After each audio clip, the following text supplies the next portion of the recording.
right, and we're live here at the Station of Decapitation without your head. I'm Nasty Neal, and I'm joined by the lovely Hutchison. Woo! There you go. Yeah, it's very good to have you back. It's been a while. It's always a pleasure to be here. It's so fun. Yeah, it's fun to have you here. We're going to talk about Christmas horror. It's the day after Christmas, and we'll talk about New Village Video and some new releases. It'll be a good time. And a little bit later, we'll send out the link, which I don't normally do, and see if anyone wants to video in with us. Ooh, that'll be fun. Yeah. We got a Dean here in the chat from England. Hello, Dean. Hi, Dean. Yeah. So wherever you're watching, Twitch, Facebook, wherever, come over to the YouTube page because it's easier to interact with everybody. And for some reason, the Facebook group is not allowing me to stream. Oh. But we're live everywhere else. Damn Facebook. So how was your Christmas? Mine? Oh, yeah. It was good. Actually, it was probably one of the best Christmases I've had in a long time. I definitely felt in like the Christmas spirit. Well, that's good. I put up a Christmas tree for the first time in a long time. Me too. It was so fun. How was your Christmas? Oh, it was fun. I went out with my mom. We went for Chinese food, and it's just a small Christmas, but it was a good time. And I brought one of the things she got me down here in case I decide to try it on the show tonight, because she knows I like pickles, and she bought me this. It's the pickle lovers, and so you got socks, which it sucks, but it has pickle flavored cotton candy. Oh. Pickle flavored gummy, pickled flavored hot sauce, and pickled chocolate.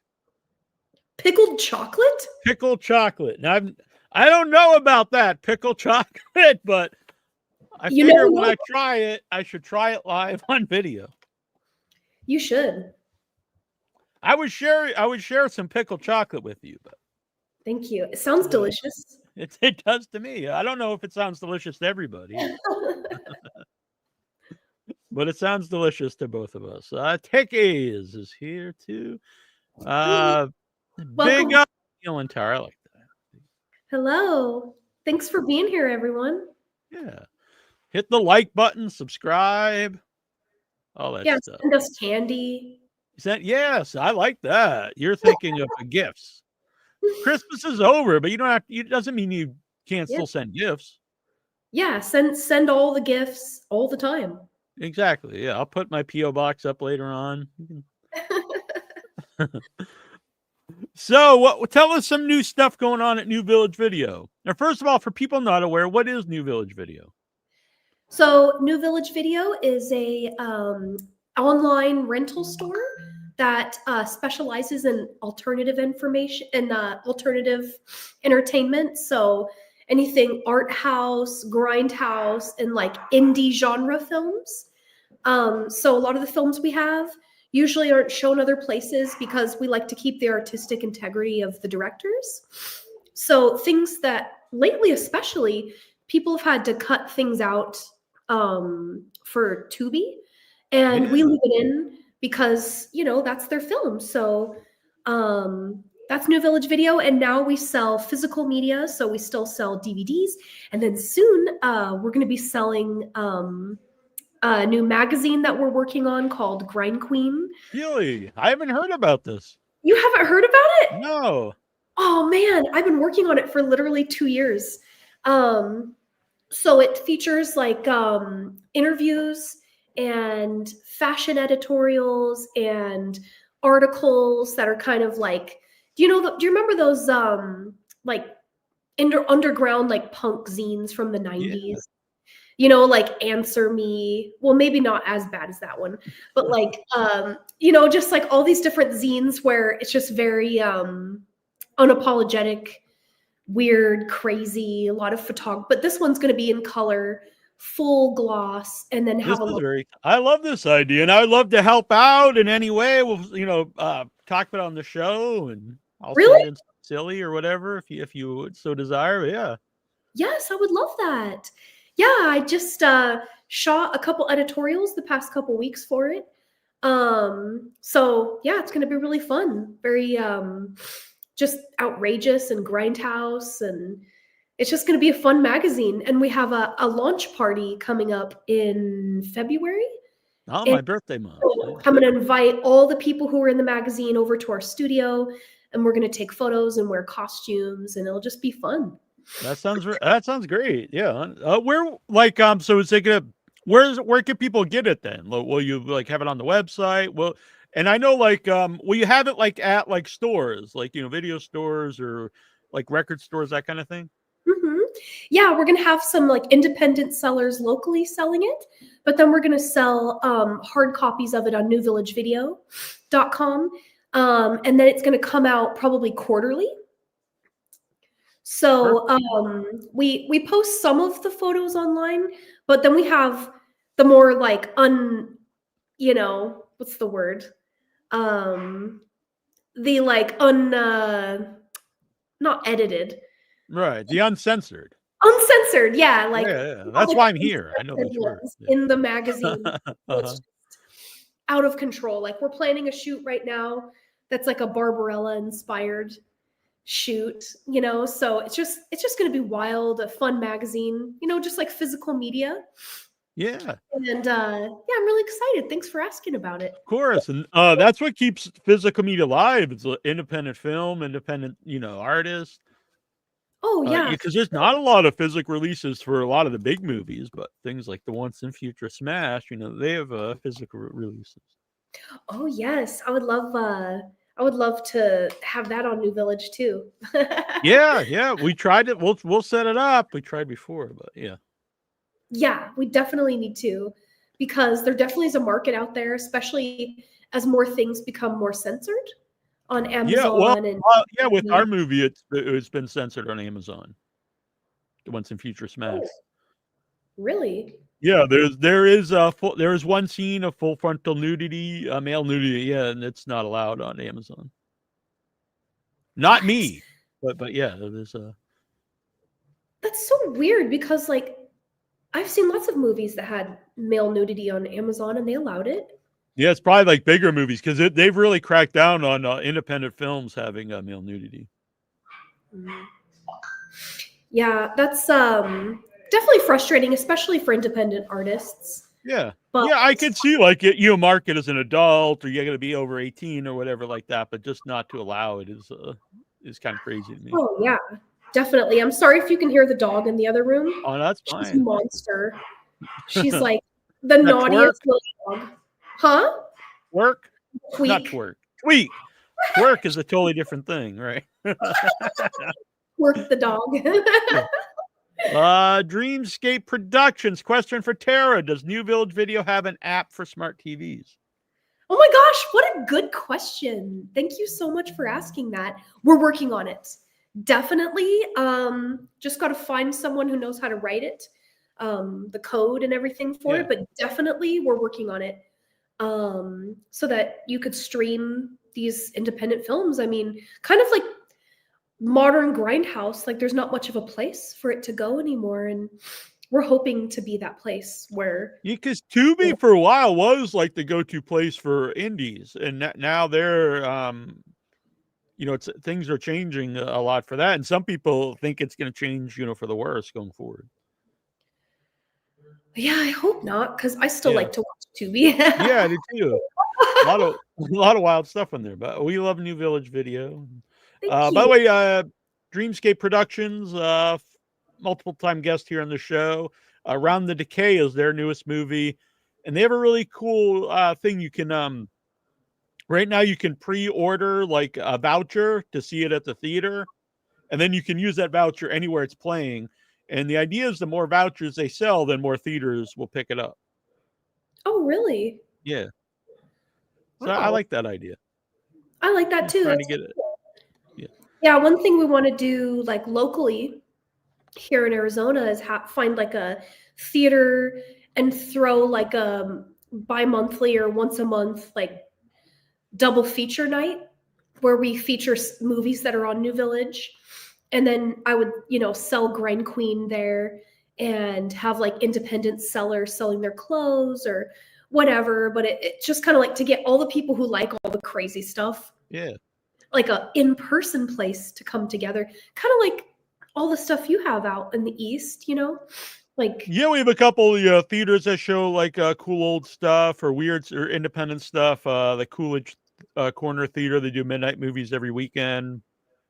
Yeah, I love that kind of stuff. And I think every like community probably they have a group of people that would be into that. It just there has to be a place for them. there has to be a place for all the weirdos.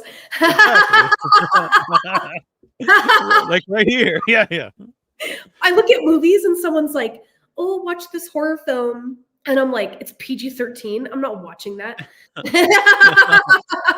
Like, you just get a taste.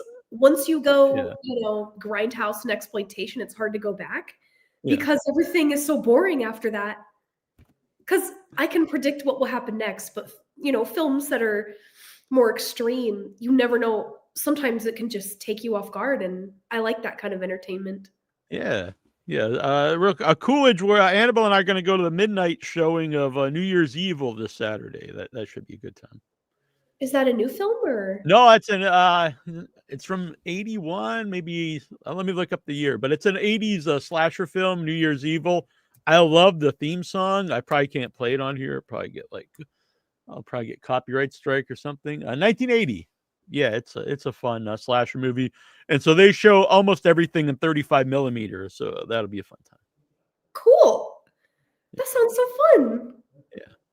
So I'll get you guys in touch. Let's chat, Tara. We have a few Arizona theaters that we're talking to. Oh, that's so cool. Thank you so much. Yes, that's exciting. Yeah. We're going to take video calls a little bit later, Adam, if you want to call in as well. Zoom in or video in, or however we're going to say it.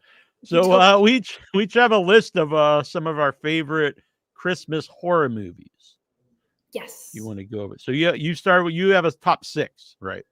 I do, yes. All right. I had a 13, so I'll just run over from 13 to 6 real quick, and then we'll go into from 6 on. 13 had Elves, which is honestly a terrible movie, but I kind of love it because it's just so absurd. It's got the I want to just call him Grizzly Adams, but the actor who played Grizzly Adams is in it. And if I explain the premise, it's completely bizarre. It's about this old Nazi who wants to make the perfect race, and his idea is to mate elves with like his own grand daughter. So what? I want to see that. Yeah, it sounds better than it is, but it is just so insane that I actually have the trailer here if you want to watch it quick. It's only Yes, minute. yes. I was just an hour. It's a minute and 40 seconds. So yeah, elves. It's the master race of elves mating with his virgin granddaughter. So Okay, I want to watch that. yeah, I recommend it. It's very bad, but it's great at the same time. I'm sure you understand.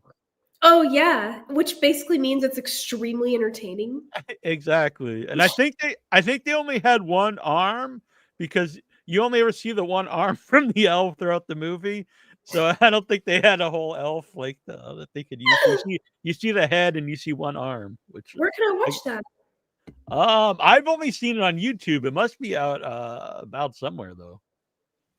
Let me look that up real quick. Where to watch elves? I don't know if it has an actual release. You know what I mean? Like I don't know if you can get it. That would be a movie maybe you could look into getting like Oh, that would be great. yeah. Yeah. Just watch elves. And I know actually this from you, this website Just Watch. I thought it was always a good place to find out where you can watch stuff, but from what I understand, you have to like pay to get your platform on that. Oh. 1989 elves. I guess it's elves is not available for streaming. So yeah, I don't know where you can watch it. I know there's a bootleg on YouTube. But I don't think there's an actual release of it anywhere, unfortunately. That sucks. That looked fun. Yeah, I would recommend it. So 12's Better Watch Out. It's a newer movie. It's a fun one. 11, A Christmas Horror Story, which is a fun anthology. 10 is Anna and the Apocalypse. I don't know if you've ever seen that. It's a zombie Christmas horror musical. No, Some that people, sounds fun. I really like it. Some people aren't into musicals. I like them. What's your 9 favorite is musical? my favorite musical. I really like Little Shop of Horrors and Sweeney Todd. What's your favorite musical? I don't know if it's considered a musical, but probably Les Miserables. No, the first one I saw, I went to. I would think Les Miserables is the first one I went to see was Little Shop of Horrors. When I was like 12, and we went to the actual play. Not the movie. It's good as a play too. I've Yeah, seen it as a play several times. Like I've had like theater actor friends, and it's just in some like abandoned church and they're doing it, and it no matter what, it's always fun. yeah. And people don't know the end's a little darker. Like the not to spoil it, but the plants win. The plants take over at the end. Yeah, I like musicals. I think I've always wanted to write one. Yeah, I love musicals. I know, like lately, like when Joker 2 came out and people were all upset it was a musical, but I was like, it's good by me. I like musicals. I even like non-horror, musicals. I like Grease and pretty Oh much yeah, all. Grease is great. Yeah, it's great music in Grease. Grease is the word that you heard. So I'd recommend Anne on the Apocalypse. 9 is one you might know. Christmas, Bloody Christmas. It's a fairly new I've movie. never seen that one. It's shot on film. It was just made a couple years ago. I think you would like that. Very grindhouse feel. Yeah? Yeah, I would recommend it. Christmas, Bloody Christmas. Okay. Yeah. 8, Jack Frost, which is about the snowman, the evil snowman. Have you ever seen Jack Frost? Unfortunately, like I have so much catching up to do when it comes It's to all film. it's got it's got a snowman rape scene in it. which is which is very bizarre. So the snowman got raped? No, he's Oh. he's got the carrot, and it's a very sexy film. I'm really into it. But and 7, Christmas Evil, which is one of my favorites. So now we'll go back and forth from 6 on. So what's your number 6? So it's not in order of like Okay, that's fine. favorite to not favorite, Yeah. but literally on Christmas Eve, for the first time I watched that movie Santa's Sleigh. Oh, really? With Bill Goldberg, the wrestler. Yeah. Yeah. Oh my God. I never heard of that movie. And he was my favorite Santa Claus I think I've ever seen. Like, I just loved how giant and crazy and agile. And that opening scene where he just like murders everybody was so good. Yeah, no, that's a really fun movie. Every year, now I've had Bill Goldberg on my wrestling podcast. Are you serious? Yeah, and every year I actually try to get him on the horror on here on Without Your Head to talk about Santa's Sleigh, but I've never had success. Oh, that's so cool. You got to interview him though. Wow, Yeah. he did such a good job in that film. It wouldn't have been good without him. No, definitely not. Yeah, and it's kind of funny because he's a Jewish guy and he's playing Santa. But yeah, and James Caan is in it, which you wouldn't think he'd be in this crazy horror movie about Santa Claus, but that whole beginning with him at the dinner table and stuff, that's a good time. So funny. Yeah. Yeah, I love how I just like his whole character. How he comes in and just starts literally just kicking everyone's ass. Yeah. I don't know. I always like the violent Christmas movies, Well, Yeah. that's what we're talking about that right Yeah. now. Yeah. So that one, and then I would say number 2, and I know this is really cheesy, but probably Gremlins. I have Gremlins on my list too, actually, at number 2. I think it's I love Gremlins. I think it's just and that's one when you talk about like PG-13 horror, and I think today they're kind of kiddish. But when I was a kid, Gremlins is pretty scary for like a movie that kids could watch. Oh yeah, that scared the shit out of me when I was a kid. Yeah.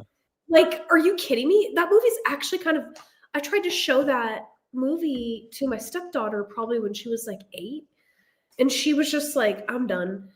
Like, this is actually kind of scary. And I was like trying to be all wholesome, showing it to Yeah. her. But yeah, definitely Gremlins. That's very Christmassy. Okay, number 3, one I've watched recently that I really liked was a Violent Night. Oh, Violent Night's a really good movie. Yeah. Yeah, I and just love I know you would love it. It's a very violent Christmas movie. yeah. Anytime Santa just murders everybody, I love it. Those You are always bought. the best. Yeah, Violent Night, and then number 4, honestly, like, and I apologize if this is very general, but like any Krampus movie, like Yeah, I mean, I'm wearing all Krampus. Krampuses. I think Krampus is great. Mhm. Uh, There's number a 5. Krampus in the Christmas anthology I mentioned earlier. Oh, really? Mhm. Yeah, The there's a big fight scene actually with Krampus and Santa Claus, which you would probably like. It's like, Krampus is like played by this like bodybuilder guy, and he's got a big chain and he's fighting Santa Claus in it. So I think you would like that. That's in a Christmas Horror Story. Oh, that sounds fun. I'm gonna have to Yeah, watch that. yeah, I think you'd like it. I love that. And then number wait, 1, 2, 3, 4. Okay, so this is 5. Black Christmas. Yeah, the original one from the Yeah. 70s. Yeah, I think that's what I have number one. I think it's the best like horror. Yeah. Yeah, and I love Olivia Hussey, so Mhm. um I And always I thought it always was think that image is so like disturbing with the plastic bag over her face. oh god, yeah. Yeah, like there's surprisingly very disturbing things in older films people miss out. Yeah. And then let's see, 1, 2, 3, 4, 5. Okay, so I guess I had 7. Number 6, have you seen James Dean's XXXmas? Oh yeah, yeah. We had James Dean on the show for it. Yeah, Did you really? yeah. Last year when it came out. Yeah, Oh, that's so cool. I didn't know you yeah, had him on the show. yeah. He's a cool guy. We should have him back on. He's a really cool guy. I think he's making something new. He And he's been is. asking about Arbor Day. So he's yeah, no, I didn't know like you I knew you have it on the website, but I don't know why to put it together that you would know him. Yeah, yeah, he's hilarious. I love his Facebook posts, and yeah, I liked XXXmas. It's hilarious. I just think it's funny Santa just killing a bunch of adult film stars. Like, Yeah. you know what I mean? Like, that's Yeah. hilarious. Are you kidding Another me? violent Santa. Yeah, very violent, very outrageous, and so I definitely like that one a lot. I was very surprised that someone even made that movie, which is fun. Yeah. You know, like it's like who thought of this? Like you're awesome. And then the last one, I know it's not like technically a Christmas movie, but I really like kind of a holiday movie. I really liked that movie Thanksgiving that came out Yeah, recently. no, thanks. I think that might be like my favorite modern slasher movie. Because I think a lot It's of so this, good. yeah, it's fun, but it's not like over the top silly where it's like a complete comedy. It feels like an actual slasher movie. And I thought it was his. I'm not always big on his movies, but I thought that was his best movie. Who's the guy who made that again? Someone surprising. What was his name? That's why I said him because it's like this huge. I'm gonna Yeah, cheat and look it up. I'm bad with he's huge. names. Yeah, What was his Eli name? Roth. Eli Roth. Eli Roth. Eli Roth. Yeah, Yeah. the part in the beginning that causes the whole movie. It kind of reminds me of like I know what you Oh did yeah, last when it's the summer. Black Friday part. Yeah, Yeah, yeah, like that. that could I have was been like, its own movie, Black Friday. Then the sequel could have been Thanksgiving.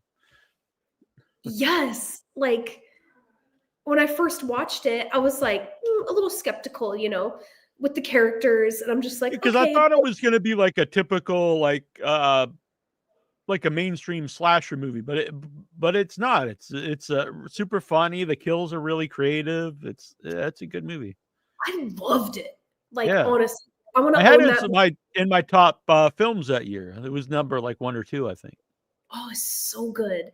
So yeah, that's like I'm sure there's more that I like, but like, when you start thinking about it, your mind Yeah, goes, I'm sure there's more, but I want to see elves. yeah, I think you would like Hills. By the way, I found this picture when you mentioned Gremlins.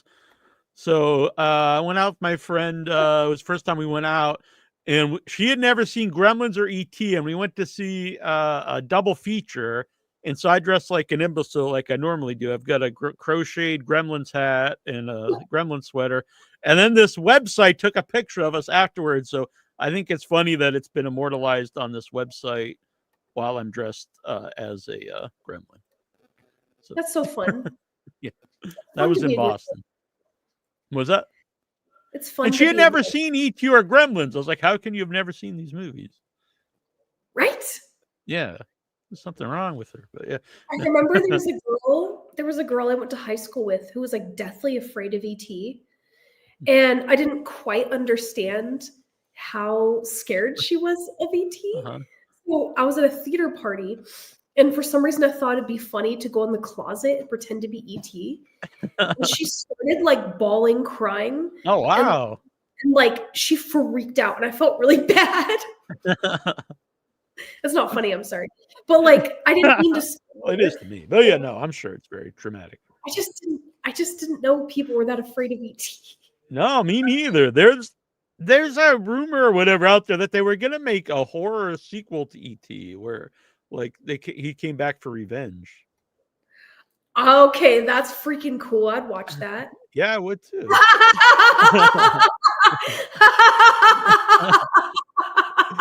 So, Sorry, that's really funny. that's all right. So uh, my six is yeah, E.T. Phone Home, but I don't know what the sequel would be called. But He's all grown up, has his own yeah, ship. yeah. Now he's just a monster wants to kill everybody. I would watch that. Yeah, yeah, definitely. I'm just gonna post this here in case Adam wants to call in or anybody. Here's the link. That's so funny. E.T. Yeah. So I've got I also had Gremlins in my top 6 and Black Christmas. I had Black Christmas at number 1. I Yes. also have 1951 Christmas Carol, the black and white one. I love Christmas Carol film. Oh, Yes, and they're pretty dark. I read the book last year for the first time. It's pretty dark, the story. it's very classic. Terrifier was that? Have you seen the new Terrifier? Terrifier 3 on here?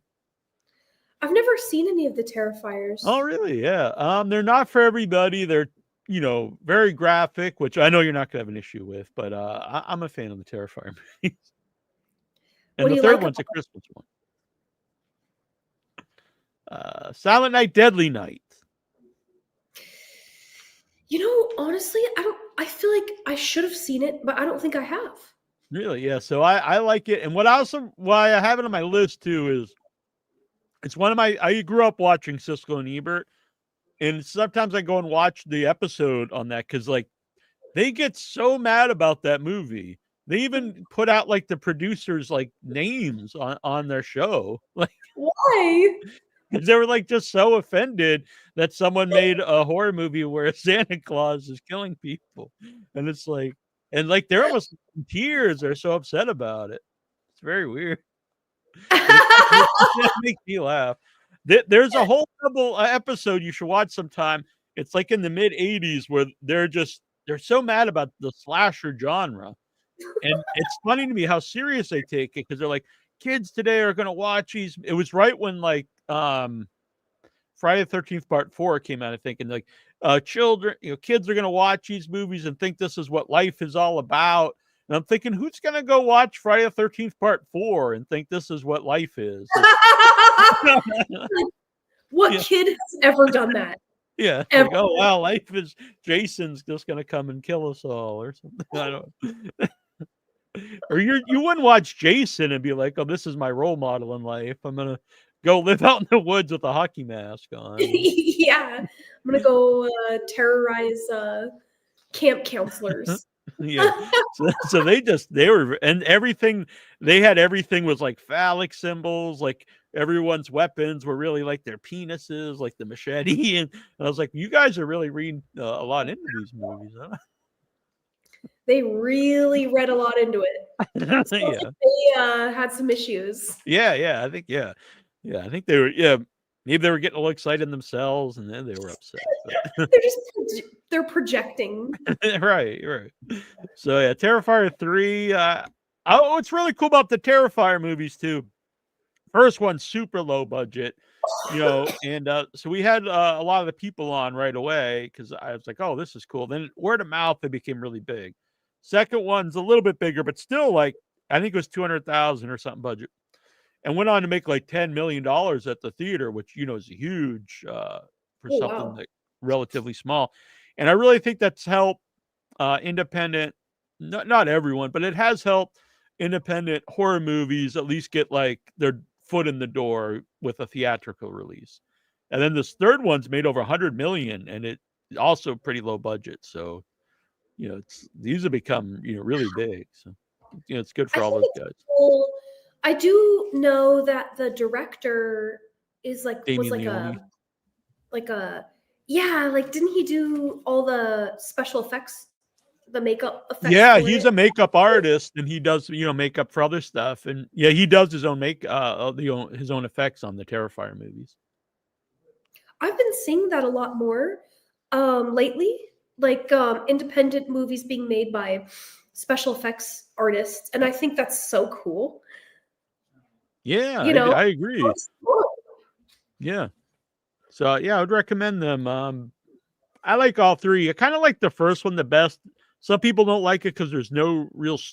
I kind of like it about there's not really a backstory. He just pops up and starts killing people, but I think it's kind of like a slasher movie with what you're looking for, just like a crazy clown killing people. I And love then the Crazy Count. second, third, yeah, they start to have more stuff. And I think the rest here is stuff you mentioned, except for I do also have the musical Scrooge at number 2, Oh, which is great. The not a Albert Finney. Carol, but Scrooge. Yeah, it's called Scrooge. It's a Christmas Carol, but the movie's just called Scrooge. I've only ever seen the Bill Murray Oh, Scrooge. Scrooge, yeah. Scrooge was the musical version with Albert Finney, and I used to watch it all the time as a kid. They would show it every year, and there's one song they would cut out of it, and so This is I don't know how well you know the story. So Scrooge is it's the Christmas of future yet to come. So it's showing him the future, and he dies, in the future, but he doesn't know that yet. He's just watching, and everyone's dancing and singing. Like this is the greatest thing you've ever done, whatever. And then he realizes they're happy that he's dead, and they're dancing on his casket. And then it becomes pretty, dark at that point. But they would always cut that out when I was a kid on TV for some reason. I guess it was too dark. You don't celebrate over death. Right. But I would recommend that one. It's a good time. Okay. Wait, what Yeah. year did that one come out? Probably the 70s, I think. It's a fairly old movie. I'll watch it. Yeah. I love older movies. Yeah, me too. I'll look it up real quick. I think it's the 70s. Some of my favorite movies are from like the 40s. 1970. Yeah. Oh wow. So what are your favorite movies from the 40s? Oh, I'm a huge sucker for Cary Grant films. Really? Yeah.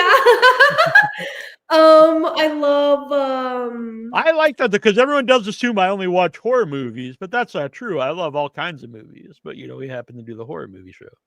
yeah, like I of course love all Alfred Hitchcock movies. Although last time I was in LA when we were doing Psycho Ape 2, we at the New Bev, it's the theater in New Beverly, they showed two old Hitchcock movies, and one of them was his first talkie. which one? I don't remember the name of it, but it's not, honestly not a great movie, but it was really cool to watch because it's his first talkie. And afterwards, we went on Wikipedia and read about it. And when he first was started making it, it was a silent film, and then like the technology became easier that they can make into a talkie. It's like And one of so his 1930s ones. yeah. And so the main actress in it, the whole time I was watching it, I was like, it's just weird. And then we found out why is so she had like this heavy European accent because she was a silent film star. And so the talkies kind of like ruined her career.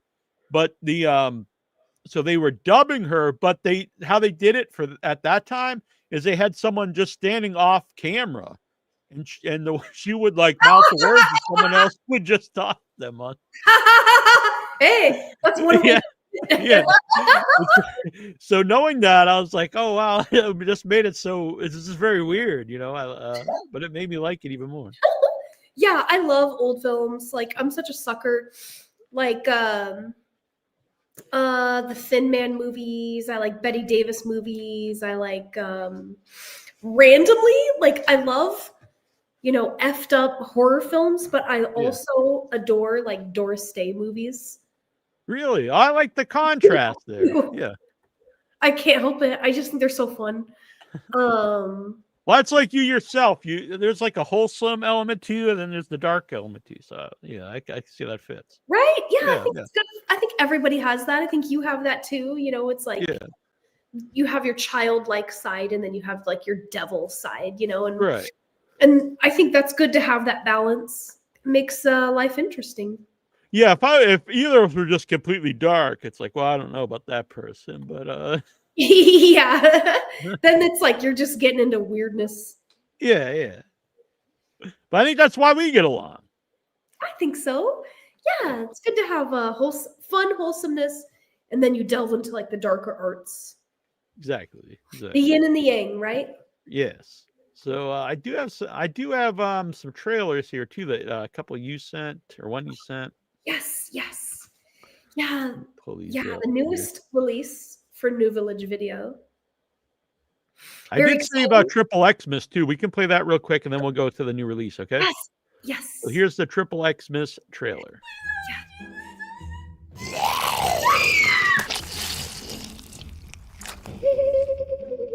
We're making a feature film. Am I missing something here? The first ever feature-length Christmas porno with an actual script. It's got real characters, real actors, real story, and real sex. Let's get the cum shots. I ain't the Easter Bunny, bitch.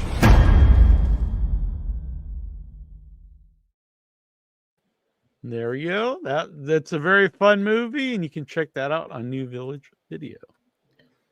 I love James Dean. I'm such a fan of his. Yeah, and for people who don't know, the director of that movie, I'm sure you also like the vintage James Dean, but Yeah, the director, not the vintage one. right. I just throw that out there randomly. Vic Giovanni just checked in. He said, "Whoa, Hello, Vic Giovanni." I like Vic to say his name. Giovanni. Hello to you. Yeah. All right. So now we're going to talk about your newest, the new release here. Yes. So, Christopher Bickle, do you know of him? Yes, he was on the show just recently, like last month. What the heck? I need to watch those. Yeah, I'll send you a link. Yeah. So there's going to be an interview from Christopher Bickle about Bad Girls that's going to be in Grind Queen. Oh, really? That's cool. I'm a big fan. Film that just dropped, Pater Noster. It's like a cool cult movie, like a 1970s commune that was forgotten about. And they, this girl who works in a record shop ends up finding a vinyl that's one of theirs and ends up going to the commune and It's fun. It's like very cultish, that whole like 70s genre. And I don't know, Christopher Bickle is one of my favorite independent directors. He always puts out really quality work. Yeah. The production design is so good. The actors are so fun. So this one was fun. I got to see it. And he's such a great filmmaker to work with. He's so kind and so humble and so good. So very, very excited. Sorry, I'm getting over some allergies. I'm not even sick. I just have like weird allergies. So I apologize for the sniffling. She's allergic to Nasty Neal here. I'm allergic to Neal. Sorry, Neal. But very, very. This movie's awesome. And it's definitely right up your alley because you got the cult. It's got that 70s feel to it. And then you got the old, like, the record stuff, which is, when we had him on, that's like his actual record collection, I believe, which is pretty wild. And that's in the bedroom. I knew it. That's so cool. Like, I didn't know that. And when I was watching the movie, I was like, is that actually his? It has to be. Yeah. And the music's great too. And the music videos are out there for the movie, which they're all awesome. Oh, it's so cool. I love it. And the gore effects and stuff are wild in the movie. Oh yeah. Yeah, it's definitely like, I just want to keep them coming. Come on, Christopher Bickle, just keep the movies coming. I need it. Yeah. And the baby, I think he even showed it when we had him on. That's made by my friend Joe Castor, who did the mask for all the ones in Friend Zone 2. No way. Yeah. I think I might be friends with him on Facebook, maybe. Yeah, he's a cool guy. You'd probably like him because he's very not anti, but he's against any type of distribution that really rips people off, which unfortunately is out there quite a bit. Oh yeah. Yeah, he has I'll send you a link to. He has a group all about that, which you'd probably be interested in. Oh yes, I would. Thank you. Yeah, so let's play this the trailer for Paternoster. Do you know what this is? Yeah, Paternoster, ancient light. Major, want this item for me? I'd kill for a copy. Word has it, the lucky ones destroyed their copies. Cursed. Cursed? If you believe in that sort of thing. I don't. This commune put it out in the early 70s. Rare as shit. No one has had any contact with anyone from the mission of Light since they disappeared in the mid-1970s. Paternoster is still alive? They worship at the altar of madness.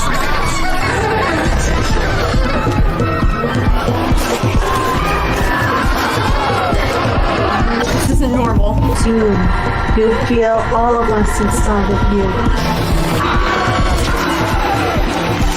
Victimhood is the social currency of these kids today. If they want to play it, let them be it. Fuck your entire generation!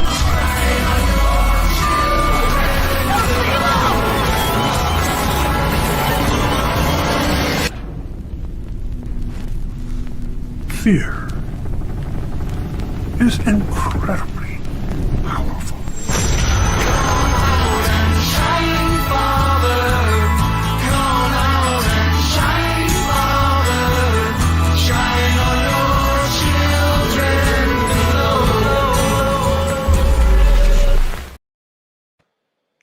It's great, and that song is just it's fantastic. You can listen to it.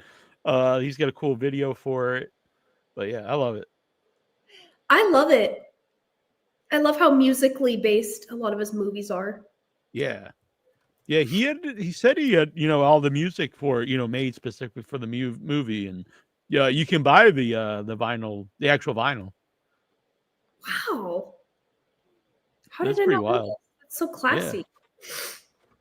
So I love that you guys have that up there because it's a movie people should really see, and it's perfect for New Village. Oh yeah, perfect for New Village. Definitely unapologetic, grindhouse, crazy, violent, gory, out of control, fashionable. We definitely love fashion, and his interview is going to be in Grind Queen, so it'll be fun. I'll send you a copy, Neal.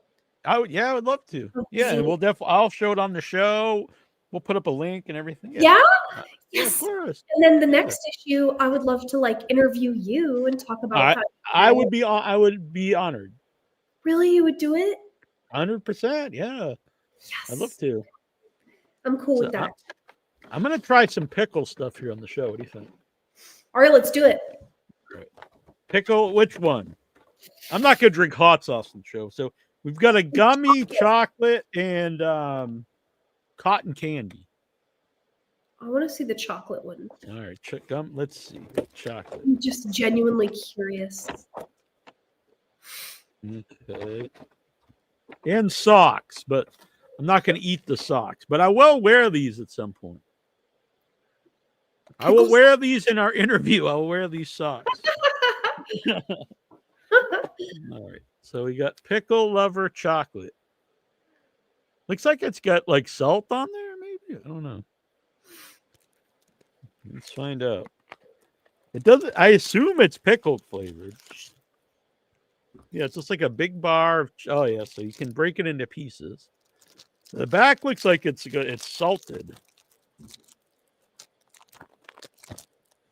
It smells very much like pickle. It smells like a jar of pickle juice. Which I'm a pickle fan, but I don't know if pickle juice chocolate sounds very appetizing. It's not too appetizing, so I gotta be honest.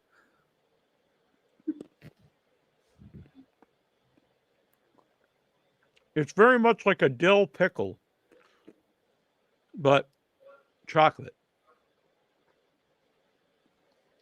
I wish I could give you a piece. It's very unusual. Oh, me too. I want to know. It does have actual salt on. I don't know if you can see that. You see those little like bumps? That's the salt.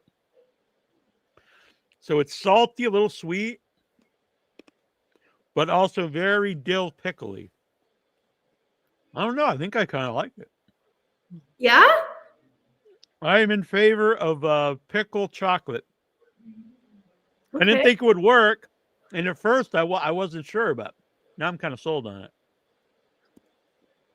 That should be the new thing. What? I want to try it. Yeah, I wish I could give you some. Here, can you? All right, thank you. Try dipping some chocolate in a jar of pickle juice, and I don't know. It works, oddly enough. I didn't think it would. Could you eat more than one, or would you eat the whole thing? Like, good or I don't know. I think it's something that you'd probably want like a couple pieces every now and then. I don't think I'd sit around eating pickle chocolate all the time. But you're just watching elves eating pickled chocolate. Yeah, if I had elves on, that would be a totally different deal. So I think Adam's going to join us in a few minutes, so that'll be cool. Adam Newman from Around the Decay. I think I have the trailer here if you'd like to watch Around the Decay trailer. I have so many trailers here. I think oh, here we go. Here's Around the Decay. You're in shock right now, but you're safe here. I know that you're exhausted, but I'm going to ask you a few questions. Is that all right? What happened? What brings you to the valley? The mountain? It was my pleasure Come take a look at this view! That is alarming. to introduce you all to a new resident of Newport's Valley. Leave the valley before something really terrible happens. So the rest of us wanted to get away, so we went to some cave. Did you see something?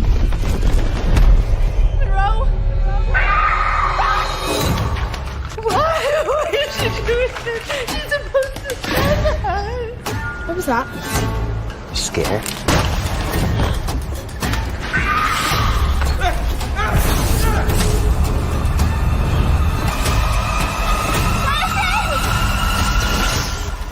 It's all right.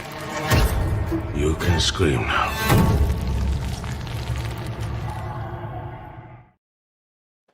you go. Round the Decay. It's a really cool movie. Yeah. And they don't show, it is a creature feature, but they purposely don't want to show too much in the trailer, which is cool. Ooh, creature features are my favorite. Yes. So I don't know if I showed you this. So my brother, Troy, he retired earlier this year. And so we've been working on Arbor Day. And originally Arbor Day was going to be a short film. And then Troy started making all this stuff and inspired me to keep writing. So it's going to be a feature. Here's something that he made. It's made out of latex, liquid latex. Wow. So intestines? Yes, this was originally, he made it as the Nasty Neal Golem because it's 14 inches of intestine that I had removed when I got sick, my wisdom teeth, my belly button. And so it's very weird. And then he even added some hair up here and stuff. It's pretty gross looking. And so I actually wrote this into the script as something else in the movie. But yeah, he made this. And, wow. Pretty wild. Yeah. Pretty realistic gore. Yeah. So as soon as he retired, I put him to work. And now I joked that I created a monster, getting him a big tub of liquid latex because now he makes all kinds of cool, weird stuff. But he's loving doing it. So it's fun. Now we just started making masks. Ooh, yes. Yeah. So I can't show that here, but I don't know if I texted you. If not, I'll text you the mask he's making. Yeah, I want to see. Yeah, so it's very fun. And Tara will be involved in Arbor Day. I will. So I'm so excited. Yeah, me too. So excited. Yeah. So we'll be launching the campaign sometime in the new year. And then the plan is to film it in spring. Yes, I'm trying to get in good shape too, Oh, you look great. Yeah, but I got to get guns, I got to get muscles. Yeah, so you can beat me up. Yeah. But no, I like that you agreed with that. You're like, yeah, I'm gonna beat the hell out of you. But yeah, no, you'll be the action star, Tara. Yeah. 5 foot. Then you could play the ninja too. I remember you wanted to play a ninja a little while ago. Oh yes, that would be so cool. Yes. I'll do anything. I'll just have fun. I just love being crazy. Yeah, that's the whole idea is to have fun with it. Originally, it was just going to be a group of us, a few of us in town, and then other cool people like yourself and my friend Michael Epstein and Julie Hapnews and Effects Arts, all wanting to help out, and it's made it hopefully into something bigger than I planned. I can't wait to come out and meet you in person. Yeah, we never met. It's been years. We were going to meet a few times at Mad Monster and different things, but it never worked out. Because I think I've known you for 5 years now? Yeah, it's been a long time. It was before the pandemic, I believe. Yeah, it's about damn time we meet in person. Exactly. Yeah, so it was for Intimity Tapes, and then Severed Limbs. We played your stuff. Yeah, so it's been probably 5 or 6 years. Yes. Yeah, we're gonna get into making some more short films this year for sure. This year's just focused on Grind Queen. So crazy photos of crazy people and crazy articles. And then making more short films. We have a lot planned that we've been writing. And now that we moved to a new studio, I think we're gonna be able to make a lot of weird stuff. At least that's my plan. Yeah, no, I like that's fun. And also now that you've got the Zine, is that how you call it? Zine or Zine? Oh, the Zine. Zine, because it would be magazine. So Zine. So we have a lot of weird guests on the show, and people that I think would fit, I'll at least bring up to you if you think maybe they could fit in some way. Yes, that would be great. Yeah, I really want to interview because it's all about artists, really. Artists in fashion and that are underground, Yeah.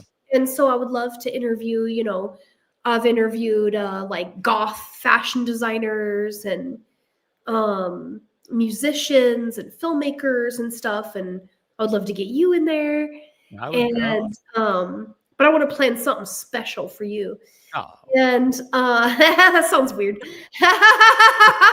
But, like a setup of a horror movie where right? Yeah, come down to our studio and then hire you Neal.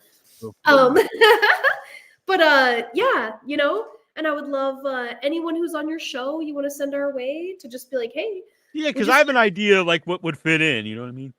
oh yeah, like because it's really meant for people that have underground taste that aren't shocked by sex and violence. Basically, I mean, Right. Yeah. So yeah, a lot of people that fit in. scene is what I'm trying to say. You know. So there's a lot of stuff I can't even post online that I've been photographing and capturing for like 3 years. So, but anyways, very exciting. And Yeah. it's No, I love that idea. cool, like how the modern world, where it's like you're all the way in, you know what, Massachusetts. Yeah, Holy yeah. shit, you know, and I'm in Arizona, and that we could link over this is really cool. Yeah. Yeah, I bring that up on the show because even like, you know, watching movies today, especially like international movies, like maybe a handful of stuff you could see, you know, when I was a kid, or not even really that long ago. But now with like the streaming and internet, like you can see a lot of you just have access to stuff you wouldn't have had access before. Oh yeah. Like And like when I was a kid, like I really didn't know anyone who liked Basket Case. Or, you know, and I love that. But now with the internet, like you can find other, you know, weirdos from around the country, around the world, and like, hey, I like Basket Case too. I love Basket Case. Yeah. I love those. It's probably one of my favorite genre of horror films is like that seedy, like New York, you know, aesthetic. I agree 100%. Hi. We're gonna get that big and small. For I say this a lot, that it's like that grimy New York feel, like even like a bigger movie like Taxi Driver, and then like weird stuff like or Maniac Cop. Yeah, I love the Maniac Cop movies. Yeah, just anything from that era. It's like the late 70s into like maybe the mid 80s, and if it's set in New York, has that gritty feel to it. And I'm sure it's good that it's not like that today if you're like walking around at night or something. But as far as movies go, it's not the same. Yeah. So we've got Adam Newman. Hey guys, how's it going? Nice to meet Is you, this too Tara. big for you? Hello. Hi. I just checked out your website for New Village. I'd actually already looked at it because my editor for my movie is good friends with Drew, who's Santa in XXSmas, and so I was finally gonna watch it. I didn't rent it yet, but no, it's a really cool website. Really, you liked it? Yeah, no, I think it's great, and that's why I was asking about whether or not you guys are going to be, you know, get yourself an app for smart TVs, mainly because, you know, we were showing our movie through Vimeo OTT last time around, and that was the big thing, is that everybody was like, does it have an app on my TV? And I was like, no, and they were like, well, I'm not going to watch it then.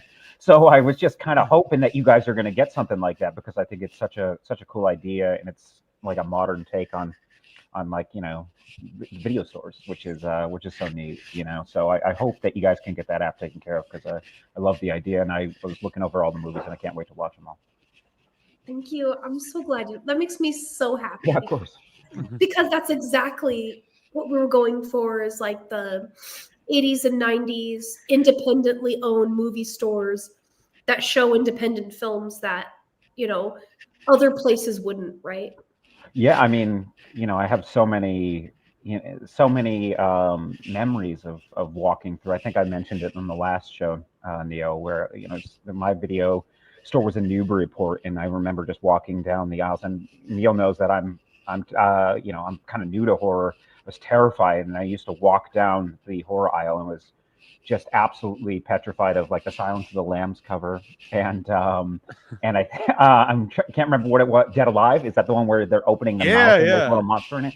Oh my god, I was terrified of it. But just walking up and down the aisles and picking movies based off of covers and stuff like that, which is so cool that your website has a lot of those, and there's a lot of them that I'm looking at and going like, I don't care what this movie's about. I'm gonna watch it. Yes. Yeah. Thank you. Dead Alive was one I actually rented. One of my most rentals as a kid because Really, because you're messed up in the head, man. Yeah, and it's super gory and graphic, but at the same time, it's very silly. It kind of feels like a Looney Tunes cartoon if you've never seen it. So yeah, I haven't dived into it yet. I now think that you would I'm like west of the it tower. because Yeah. it's graphic. I know, like you're not necessarily in the real graphic stuff, but the vibe is very silly and fun. So I yeah, think no, as long as, and honestly, I'm pretty into gore. I'm just like it's very particular types of gore that I'm a coward about. And it's just like weird little body things. I just don't want anybody touching an Achilles, and I can't do anything that features the underside of someone's arm. But other than that, I'm basically in. The Silence of the Lambs, just a little story is my mom, she let me watch anything. She even let the videos, she signed a thing where the video store could rent me anything, like when I was a kid. And she also wrote me a handwritten note. We went to see Silence of the Lambs that like it's okay if I saw it. But no one ever asked. I was never carded my whole life until I went to see Texas Chainsaw 3D and I was 40 years old. That was the first time anyone ever carded me at the theater. And I was like, I have this note from my mom from. Do you remember what the first R-rated movie you saw in the theater was? The first horror movie I saw was Night of the Living Dead, the original one, at the drive-in with my mom. But I don't know what the first R-rated one would have been. Okay. Because my mom, it says my mom's single mom, and she would take my brother's 9 years older to the drive-in, and she would just bring me along. So I was seeing stuff I probably shouldn't have been seeing ever since I was very, very little. It speaks a lot to your character. Yes. Yeah. When we interviewed Malcolm McDowell, I told them, I was like, my mom's a big fan of what's his he just put out a new version of it. It's a very graphic movie. Anyway, and Malcolm just was like, no wonder you're so fucked up. That's an honor coming from Malcolm. Yeah. Do you remember, Tara, what the first R-rated movie you saw was? Honestly, it was The Thing. Oh, wow. Okay. Yeah, I saw it when I was 6. I was supposed to be was Bloodsport R? No, me? Yeah, I'm not sure. I bet Bloodsport is. Let's take a look. Yeah. Yeah, let's see. So technically, I guess Bloodsport, and I've always loved that movie. Caligula, by the way, was the movie I was thinking. Oh, you were okay. You're talking about. Wasn't that movie like produced by Penthouse or something? Yeah. It has. What? Hey, the sets were amazing. Yeah. Yeah, but from what I understand, a lot of the graphic sexuality that's in the movie was like put in there, was like shoved in. Yeah, because they just put out I have it around here somewhere. They just put out what's called the ultimate cut, and it actually has the hardcore sex scenes cut out because the filmmaker didn't want that in, and neither did any of the stars. Sure. And so, like, most of the stars wouldn't talk about the movie for years. And this is the first cut of the film that Malcolm McDowell has put his stamp on and then liked. And oh wow! So it's got stuff added that wasn't in the original cut, and all the hardcore sex stuff isn't in it because it's not necessarily that they're against it. It just wasn't part of the movie. Sure, that makes sense. Bloodsport, by the way, is rated R. Yeah. Okay. Yeah. So technically, Bloodsport's the first rated R movie I ever saw. Was it in the theater or was it? It was at home. Okay, gotcha. Yeah, like I had a bunch of like teenage uncles. Okay. And so they would watch like Jackie Chan and Bruce Lee movies and like all these kung fu movies when I was a kid. And of course like Bloodsport and Kickboxer and what was that really good Jean-Claude Van Damme movie where it's like the future? Oh, Cyborg, not Cyborg. Yeah, was it Cyborg? Yeah, it might be Cyborg. I was thinking Time Cop. I was thinking Time Cop too. Okay, good. That's like post-apocalyptic. I loved that movie when I was a kid. So like that, and then I watched The Thing, and then till this day, I am creeped out by huskies because of The Thing. Oh, I get that. I didn't see The Thing until last year. Wow. Time. Yeah, it's my That's first always time been one of playing my it. favorite. It's I loved it as a incredible. kid, and now I still love it. But I like it for different. I still love all the wild effects, but as an adult, it's like this is like super well acted. It's got this Oh paranoia yeah. feel. There's so much to it. I was maybe it was 2 years ago, but yeah, I finally put it on. And I was kind of terrified that it was gonna suck. I think I've talked to you, Neil, about how much I dislike The Shining, and I came into it very late, and how much I dislike Ghostbusters, and I came into that really late. And so I was kind of thinking it was going to be like that, but that movie rules. It's so damn good. The practical effects are, like you said, incredible. And then the performances are just ridiculous. The whole movie is fantastic. Yeah. Yeah. Had either of you ever played? I know Tara's a board gamer. Have you ever played the board game for the thing? I have not. No. It's so good, and it actually builds like this paranoia feel because so you play the actual characters, and while you're playing it, one or more of you can become the thing. And if you do, you have to keep it a secret, and you try to sabotage everyone else. This is a board game? Yeah, it's a board game. Oh, it's fantastic. It's so cool. So it actually kind of makes everyone into liars because if you are the thing, you got to lie and let not everyone know. No, it's sweet. And then I love it. You can vote to like kill off other characters if you think they're the thing. And so we were playing it, and we all voted to burn one of the players alive with the flamethrower because we thought she was the thing. And so we did, and then we found out she wasn't. And and I felt like really guilty. I still kind of feel. I know it's a game, and we didn't really burn her, but I felt guilty. I was like, oh shit, we just burned her alive. Then we all got killed by the thing because we didn't have enough players to battle the thing when we were actually fighting. Oh, that's cool. It's very much like the game. I think it's called Werewolf or Assassin or something like that. Which is what we used to play that a lot when we were kids, and you just sit around in a circle, and then you have to try to figure out who the assassin is, and then you all hang the assassin, and then sorry, it's the wrong one. You all go to sleep, and the assassin gets to kill somebody. So I love that type of stuff. And I know they made a video game that wasn't super successful, but the idea is there. There was like a sanity meter and stuff like that. I think they ended up doing it with a little bit with the Amnesia games as well. But the movie overall just rules. So. Oh, there is a movie called Cyborg. That's great. Yeah, it's Cyborg. Oh, I love that movie. That's one of my top 3 favorite movies, probably. And that's a Jean-Claude Van Damme movie? I haven't heard of it, obviously. Yeah, he was probably my first crush because of those movies. Well, the woman Melody, who's in my movie and has been on the show, Neil, please ask her about Jean-Claude Van Damme because she knows him. Oh, really? She does, yeah. I don't know the extent of their relationship or anything like that, but from what I understand, she has a couple stories with him. Oh, wow. Yeah. Hopefully all good. I don't know. But I guess we'll find out. Yeah. Well, sometimes she pops in the chat. If she does, I'll send her the link here. Yeah, no, please do. Melody's great. We all love Melody here. And the thing, we played it again. I usually bring it along if we go to conventions or festivals because it's just fun to play with a group of people. And the last time I played it was me, Annabelle, our friend Jason, Seth, and someone else. And for whatever reason, they always thought I was the thing, and I was never the thing at any time. And they don't want you to win. They just think I'm like this liar for some reason. I'm known to be a bit of a bossy pants and a sore loser, and so when I play the game, they instantly kill me every single time. They don't want to deal with it. And also, if I get the win, if I am the thing and kill them all, then I get to gloat, and they don't want to hear it, so they may as well kill me first. Yeah. So the object, you try to get to the helicopter and escape. I definitely recommend it. I would kill you first too, Neil, is what I'm trying to say.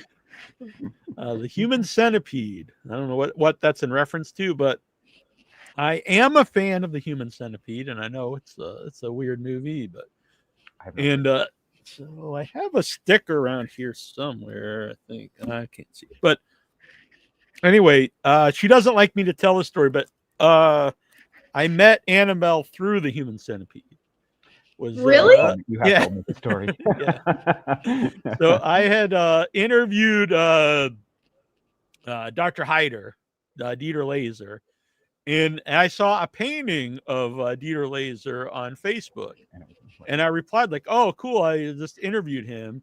And that was Annabelle. She had painted it. And so we didn't know each other at the time. And then we just started talking about the Human Centipede. And I found out she lives, in New England. I'm in New England. And then, and she didn't know anyone who would want to go see Human Centipede 2. And I didn't know anyone who would go with me to see Human Centipede 2.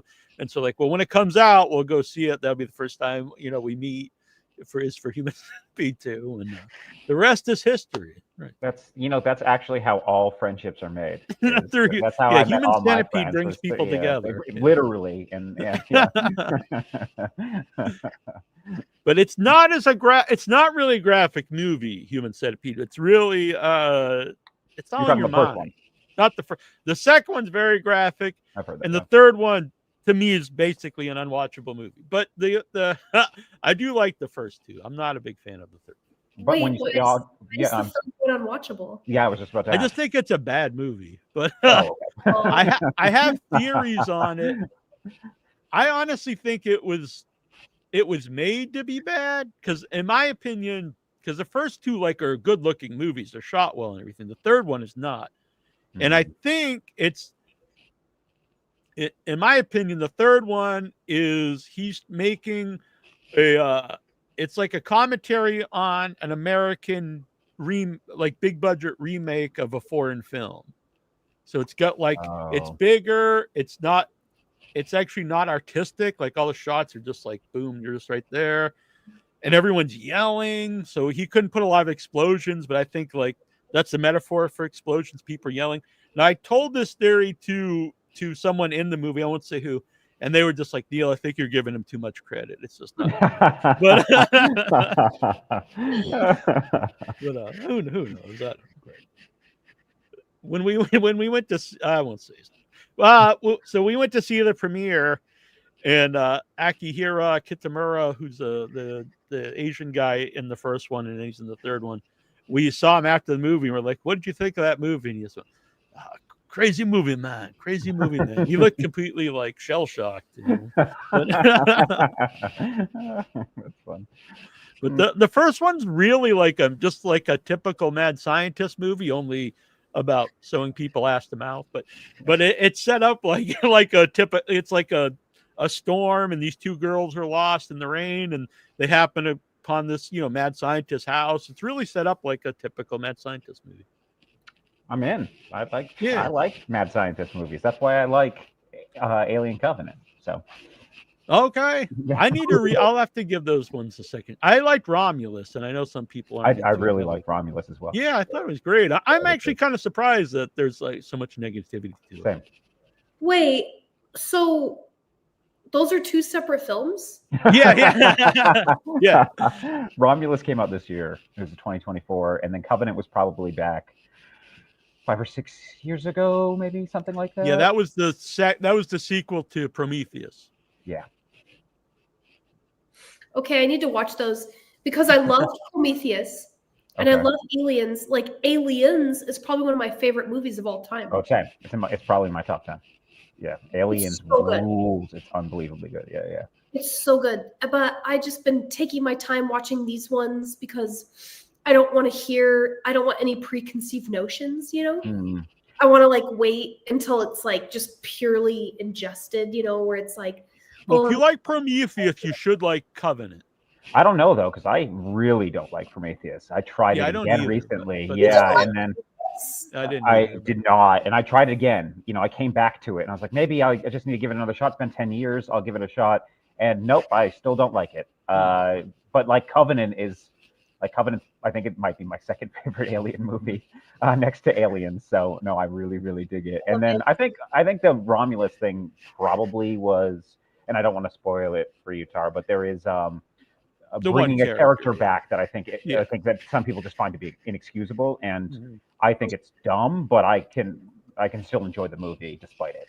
Yeah, I didn't mind it, but. I just liked the robot in Prometheus. Well, he's back in Covenant, so get to watch him because he's the best part of the movie. I think Fassbender. I think it's the only interesting thing probably in both of those movies. I agree.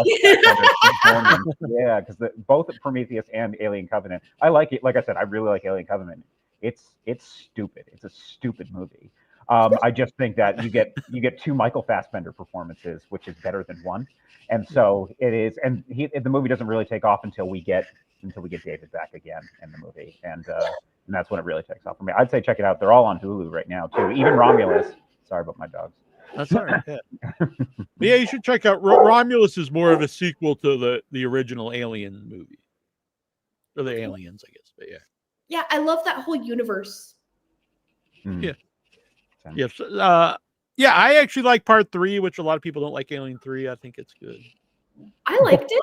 I think the first 45 minutes of it are kind of great, like almost perfect. And then Charles Dance's character gets killed off, and then everything falls apart so fast that I wasn't able to. And you can tell that the director was out on it. You can see how much Fincher doesn't like it just from the film. I do always kind of wonder, if he had his opportunity to get it actually cut. I think that movie probably rules. It's just that studio kept getting involved and stuff like that. I actually like Resurrection.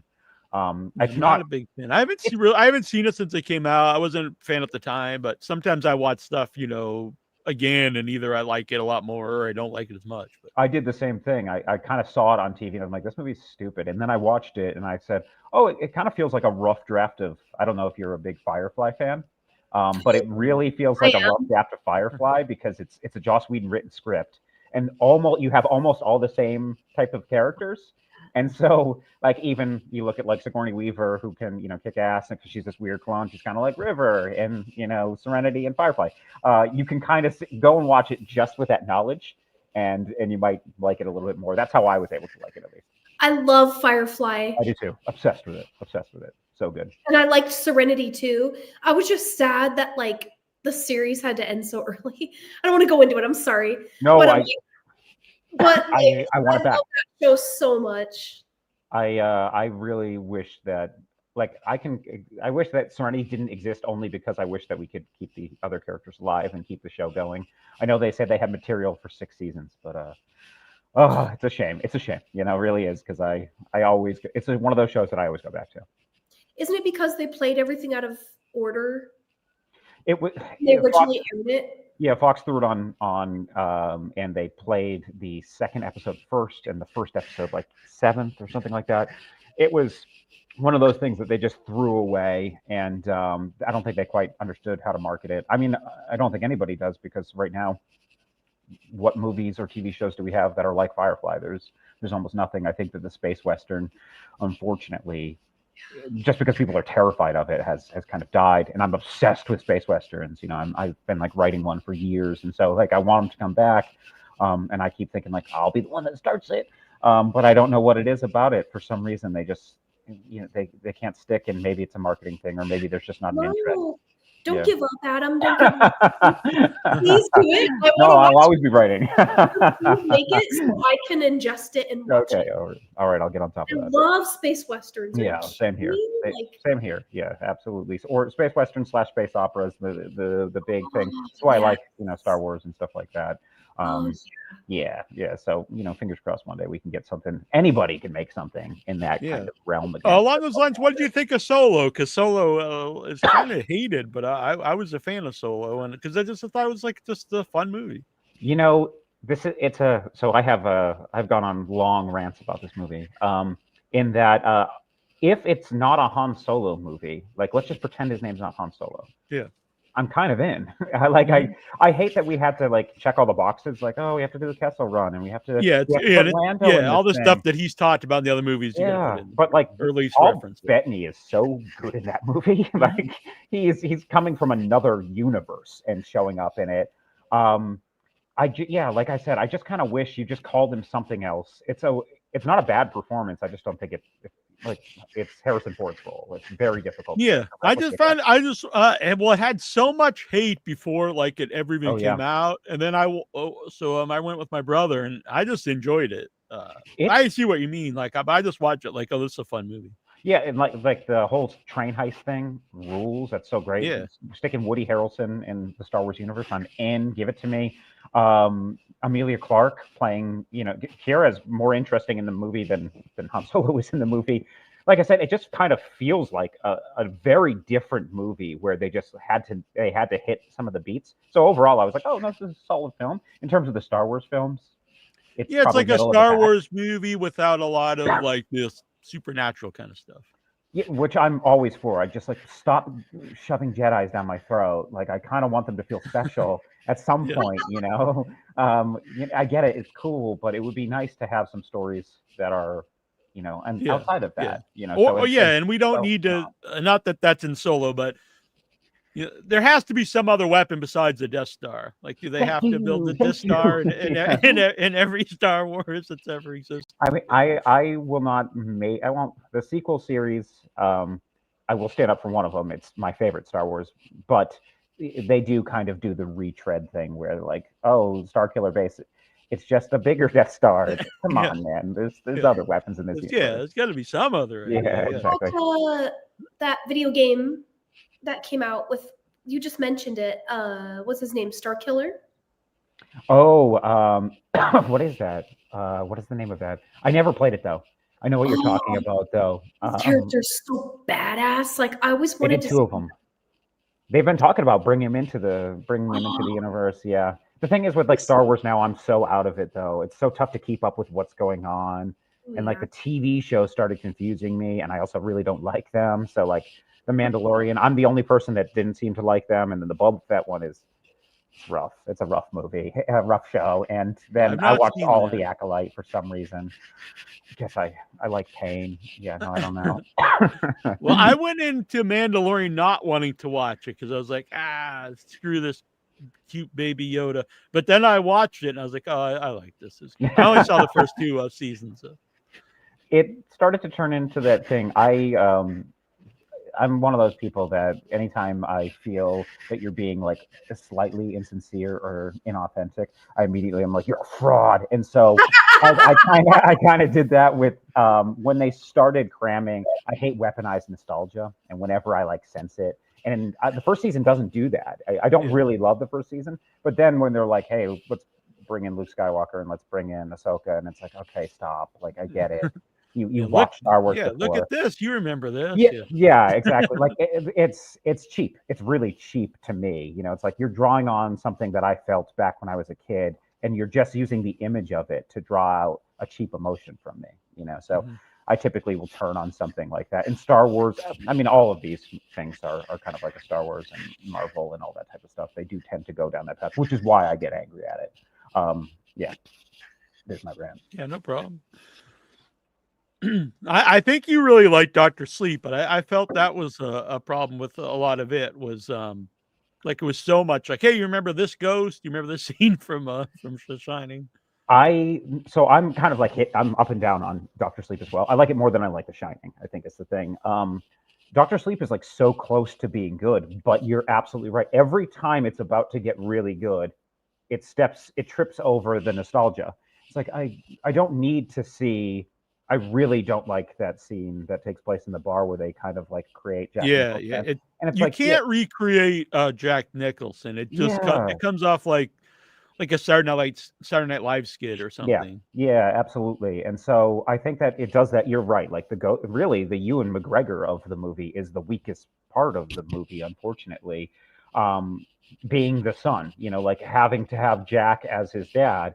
If it's a completely new character, it's a little bit more interesting. And then I just really like the villain stuff. I really like Rebecca Ferguson. Yeah, I like the whole mythology of that whole group. That's I could just watch a movie just about that. And then when it feels like it's just two completely separate movies getting smashed together, and at the end when they're fighting and unlocking the stuff in the brain and stuff like that, it's like I don't know where I am or what I'm watching or why these two things had to collide. Separate these two things, make two separate movies, and I'll watch the one with Rebecca Ferguson. Yeah. And like every time we saw the ghost from room 221 or whatever it is, I was like, every time you see it, it's like less scary and less like okay, it's not even who cares at this point. We see No, the power of it is Yeah. and how little you see it. And that's the case with so much of this stuff, you know. And there's a line, and this is the case, as I know, with monster movies and with all of this stuff. I mean, Jurassic Park is like the king of it. They did it by the limitations of what they had, but like if you show the T-Rex for another 24 frames, sometimes it ends up being like, all right, this is kind of dumb. And so I kind of feel the same way about it. One of the big reasons I do like it too is because I really like because my makeup effects guy for Round the Decay is the guy who did Dr. Sleep as well. So I think I have a more of an appreciation for it. Yeah. He did the whole degloving that happens to Rebecca Ferguson, which is pretty sweet. Todd has joined us. I think Todd's under the weather. He's got the flu, but I'm glad he popped on. I sound lovely. Oh no! Wow, you got that deep voice now. Yeah, it's working. Yeah, I got this kind of when I used to do radio. I sound like an FM DJ again. Yeah, you sound nothing like you do on our reviews. People don't know Todd does a bunch of our reviews. I get a little excited in my reviews, so my voice kind of then starts to get a little higher and higher, and then when I watch the video later, I'm like, oh my god! But no, it's fun time. But yeah, I got hit with this really bad on Monday, and I went to the emergency room last night because it just was so weird, and it's kind of strange not getting to go to work. Mm-hmm. Hopefully, I'll get sick days for that, but otherwise, no. I'm feeling lousy, but I'm fine. And I tune in and see you guys. So yeah, thanks for having me join in. I don't know what would have to say compared to these magnificent people, but we'll see. Melody of Round the Decay is a big fan of yours, Todd. So. Really? Well, blush. I don't know what to say. That's so cool to hear. I mean, I wish I had a bigger fan base. That would be great. Well, things will grow here in 2025. Yeah, let's hope so. I'm looking for that. God, I sound weird. I can hear me in the headphones. It's just so strange. It's kind of weird. It reminds me on I've tried to use the AI on I'm not an AI guy, but to it's supposed to help clean up like audio on the Adobe programs. And I've tried that on different things with various success. Some of my real old interviews, the audio's not great because they're from 2005, 2006 through Skype, and the technology just wasn't great at the time. So it's helped there take out backwardness. But I tried it once on yours, Todd, and it makes you sound kind of like you do now. It kind of takes the character out of your voice, and it makes you sound like a totally different person. So I don't use it. I was just like, I know you should do like a little demo clip and show me, because it's really, I mean, and I admit when I used to do radio, it's just something automatic. When a microphone gets in front of your face, you suddenly do this, and it just this is Todd Quality Yeager here. At W04.7 The Bleed. Well, and my show was called The Todd Sampler, and people used to say that mine was a show with personality, not a personality controlling it, and so I thought that was pretty cool. But yeah, it's kind of a little too easy that suddenly when the microphone drops in front of your face, you just kind of like do this voice and you don't even realize you're doing it. And my eyes right now, the light from my screen is making my eyes look a little weird. I'm trying I don't think Tara, you've ever met Todd. Hi. Hi, Todd. Hi. Hello. Looking fantastic there. I love the whole... Yeah. Oh, is that? Look at that. Is that it? Oh, and an Aussie T-shirt. Yeah, okay. I noticed that right away. It's great. So, I don't know if you were aware. Remember in the 80s there was a song called "Walk the Dinosaur" by Was Not Was. I do know the song. I don't. Okay. These two might be too young, but I remember. Well, and look it up. It's fun. But in 1982. Was Not Was did dinosaur. Yeah. Well, in 1982 they did an album. Everybody walk the dinosaur. Yeah. Okay. Well, like I said, I in sang it 1982, perfectly in Terror Remember Now. on one of their albums, they did duets with different people like Frank Sinatra Jr. and Ozzy Osbourne. They have a song called Shake Your Head, Let's Go to Bed. And it's Was Not Was with Ozzy Osbourne. Then in 1990, they re-recorded the song with Ozzy Osbourne and got Kim Basinger to sing with him. Yeah, it's all on YouTube. I love her. Well, there's a video for it too, but like I said, I've got all of their albums and singles and stuff. So, but when I first heard their duet with Ozzy Osbourne back around 82, I was like, oh, this is way too cool. And then it's so strange how like 8 years later they decided to revisit it, but to get Kim Basinger, like there's got to be a story there. Yeah, yeah. And but yeah, so check it out since you're an Ozzy gal. Thank you, Todd. I tried to get James Dean on to join us too, since I told him that Tara was here and we talked about me. But he's currently in the middle of something. He can't be here. He's doing some VFX shots for a movie they're making. So that's very exciting. But he's a good dude and he's busy. So Adam and Todd, what do you think about this? I tried it. I was not sure what I would think, but this pickle lovers chocolate, it's actually pickle flavored chocolate. It was good. It tastes like for real. 1 It tastes like billion% pickles. in. I'm in. It tastes like dill pickle juice. It tastes like if you dip white chocolate in dill pickle juice, which that I know that probably doesn't sound great, but it totally works. You know, I mean, I don't dislike pickles, but as you saw, I posted last week. I'm a huge fan. All these posts about pickles was frightening me a little bit. Like all of a sudden, out of nowhere, everybody's talking about pickles, and I was just like, "What is going on?" I am pro pickles. Oh my god! Well, where is it? Here it is. Oh no! Pickle Rick, yeah. Pickle Rick. Pardon me. Like I said, I'm just, I'm a mess, but I'll be okay. I have the same cough, Todd. Yeah, well, the cough didn't really start until halfway in. I started getting a little bit. This is a positivity pickle that Annabelle gave me last year for Christmas. It says on it, emotional pickle, emotional support pickle. Now that I like. I like that. I will always be around to let you know that you are a big deal. It's funny when I posted that photo, because when I was a kid, and especially in the 1960s, the big deal was aspic or gelatin desserts, where they would put fruit and even vegetables in Jell-O.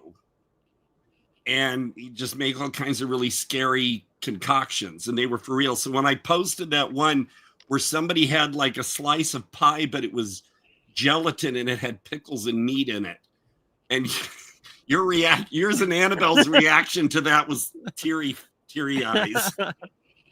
So I had to do that. I'm sorry, I had to do that. Adam, do you have a favorite Christmas horror film? Because we talked about some of ours earlier. Yeah, I know you did, and that's why I didn't call in at that point, because I don't have anything to say. Fair enough. I can't think of a Christmas horror movie that I like. Really? Not even Gremlins? I'll grab one. Hang on.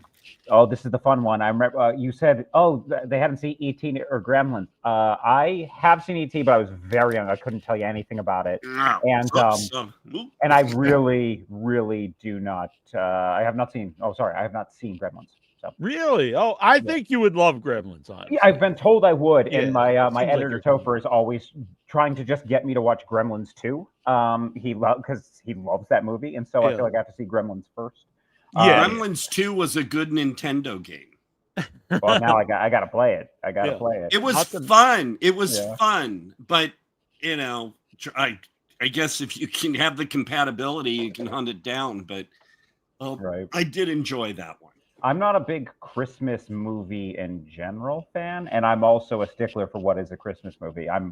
Again, I'm a bossy little boy, and so people don't love that. So anytime someone's like, "Oh, this is Die Hard's my favorite Christmas movie," I go, "It's not a Christmas movie, and here's why." And so, not a big Christmas movie, not a big Christmas horror movie. I think I've seen a couple of them. I think the last one I saw was Krampus. I know that Tara mentioned she likes anything with Krampus in it. I hated the movie Krampus a lot. So yeah, no, and overall not great. We threw one on the other day, which I guess it's not really a horror. I think it's called Dear Santa. It's the Jack Black movie that just came out. Oh, okay, yeah. I'm not seeing we did 25 minutes of it, and we couldn't keep going. So no, it's not my genre. Before the Krampus craze, there is a video of me as Krampus out on YouTube. Yeah, that's my favorite horror movie. Yeah, I think it kickstarted the big Krampus craze. You were the one. Yes, that makes sense. 2010 or 11 or something. I think people tend to go for the obvious, like when they mention Silent Night, Deadly Night, blah blah blah. It's like that's too obvious. And I'm sorry, I'm going to say it. I'm not a fan of the first film because I think it was just an excuse to show Linnea Quigley's tits as much as possible. I don't. Is that a problem? Well, I mean, but see, it's a distraction because 10 minutes have gone by. We haven't seen her tits yet. So come on, let's do it.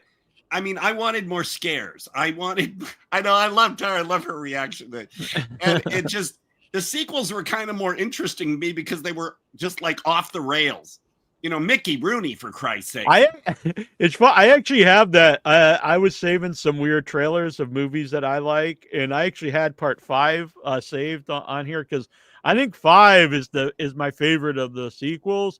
It's just so weird, and the fact that Mickey Rooney's like this evil toy maker is it's fantastic. I have the soundtrack to number 4 because Richard Band did the score for that one, and I like Richard Band. But no, I mean, people usually mention the obvious ones. Like for me, I think my favorite would be Rare Exports. Oh, Rare Exports! I have that one too. Yeah, and I was really so good. happy. Yeah, when was it Spielberg or somebody was considering doing an American version, and I thought, no, they'll ruin it. Yeah, don't because then they would have put clothes on all the old naked Santa's helpers running around, and that just wouldn't have worked well. Yeah, I'm learning the movie for Tara. She's out. I was going to say, it sounds like the rule is less boobs, more old naked men for you. Yes. All right, we got it. I'll start writing. Yeah. I want more boobs and more naked old men. Yeah, there you go. Yeah, no, I don't. The boobs are fine, but only when they're not just there for distraction.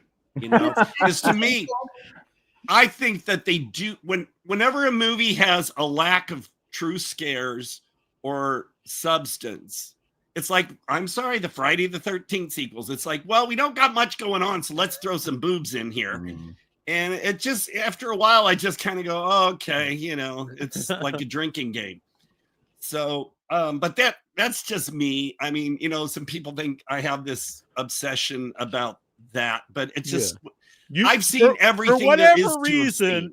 In 2 of the features I produced, the Once in Future Smash and Psycho Ape 2, you see a lot of Bill Whedon. And I don't want to break Bill's heart, but Bill is in Arbor Day, but there will not be full frontal Bill Whedon nudity. I'm out on Arbor Day. Maybe I'll have to rethink this. Well, if I would have only turned sideways more in Psycho Ape 2, you would have seen my butt. At least because I was wearing that leather. Well, I saw it because I was there, but yeah. Oh, no, actually, you saw it because you and Annabelle were outside, and they were like, Todd, do you have this or that? And I said, let me go get my box of leather goods because I brought a whole box of collars and all. A lot. And so I was wearing my leather jacket and just the leather jock strap. And I came outside to get the box, and I didn't realize I was turning around. So you guys were looking at me, and you guys had no idea what the scene was. So you were all sitting there looking at me I just thought it was precious. So, but for Bill, I was kind of, jealous because Bill got to show more than I did in that movie. But, well.